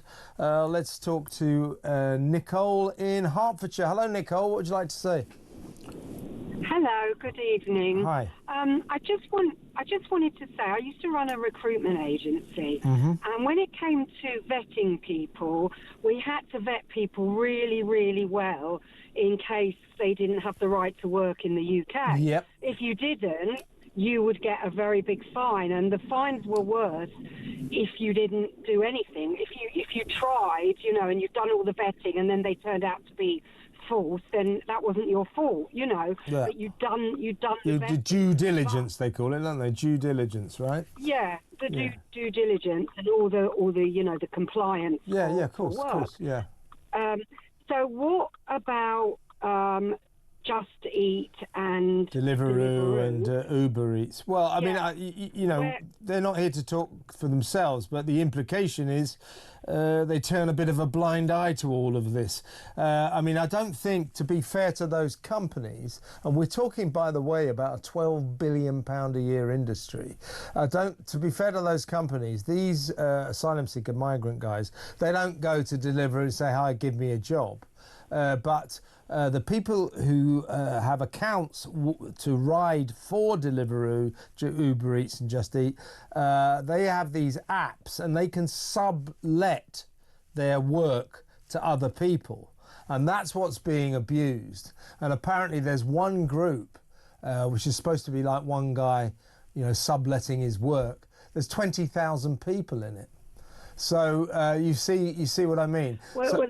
Go on. Well, then he has to go to prison because this is completely against the law. No, it's against the law, but he has to be fined. Yeah, but you see what I mean. I think what needs to happen is that these delivery companies need to be told, you employ people directly and they're not allowed to sublet their work. So you have to know from now on who it is you're employing, because at the moment they clearly don't. But you're right, Nicole, the problem here is there is no due diligence. Everybody's turning a blind eye. These guys are getting jobs within hours of arriving in our country illegally. It's ridiculous. Maybe we need to get you in there to sort this situation out. But really good to talk to you, Nicole. Good point. Nicole in Hertfordshire there. Let's talk to Daryl in Lincoln. Hello, Daryl. Hello, how you doing, Kevin? I'm all right, mate. What would you like to say? Cheers. Oh, smashing the gangs, eh? Yeah. Smash the gangs. Well, you can't smash the gangs. It's ridiculous. I mean, I personally believe that this illegal immigration problem is a lot deeper than what we I think you're right. I think you've got a really good point there. Yeah. Because I'll tell you why. Sorry to interrupt. I'll tell you why I think you've got a good point. Is because, we also, these people, they catch them as they come in, they land on our beaches and we give them hotels. What about the ones we don't catch? Yeah, but I mean, I firmly believe that there's a stronger force behind these gangs.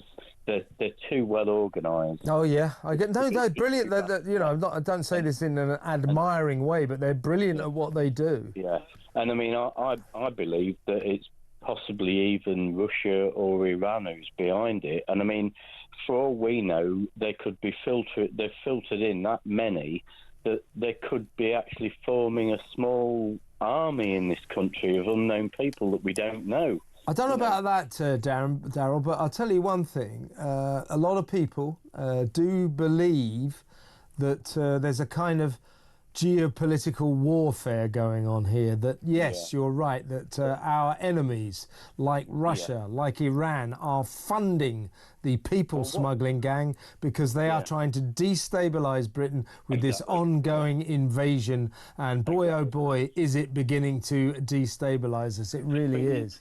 You know, you were talking earlier about the incident in Wisbech in Cambridge. Yes. I'm glad you can pronounce it right, by the way. Well, I used to work in the police, and I covered Lincolnshire, specifically Boston, Spalding areas. Right. And Wisbech isn't far from Spalding and Boston. Okay. But in 2003, when Starmer was a solicitor, and when he fought the British courts in the European Court of Human Rights to give free movement of all EU migrants into this country, we, not overnight, but we saw in the police, over a period of the following years from there, thousands upon thousands of Romanians, Bulgarians, Lithuanians, Latvians, all coming into this country, and they were forming organised crime gangs. And I mean, you know, we were seizing uninsured vehicles by the dozen every day. How long ago did you leave the police, Darryl? 3 years ago. Okay. That's recent enough for me to ask you this question. Did you sense around you, senior officers in particular, what we've been talking about? This impulse to keep a lid on the people who are committing these crimes. If it's an asylum seeker, if it's a migrant, don't tell anyone. Keep that under your hat, that kind of thing. To the extent, really, because I mean, we knew what I think it was 2005 in Boston. We had riots in Boston, and 2 police cars were turned over and set on fire. And this was by the English people who were rioting against all the illegal immigrants and all. Yeah, well, I think we're going to get more of those this summer. Yeah. I hope we don't, but I think we might. But the emphasis really, when I left the force, the emphasis was very much on, you know, you don't speak against these people, because if you do, then you're ultra right wing. Yeah, ultra right wing. You're racist. You cause problems. Yeah, exactly right. And that's what's going on big time, I think, all over the country. Darryl, really good call. Got to move because the show's nearly over. But good to talk to you. Call me again, Darryl in Lincoln. There. Quick last text. This is from John in Sutton. He's my mate because that's where I used to be on the local paper. Another great show, Kev. Thank you. People up and down the country are truly sick of all this immigration. Labour are every bit as useless as the Tories were on immigration. Correct, John. Petri Huskin is in the studio. How are you doing?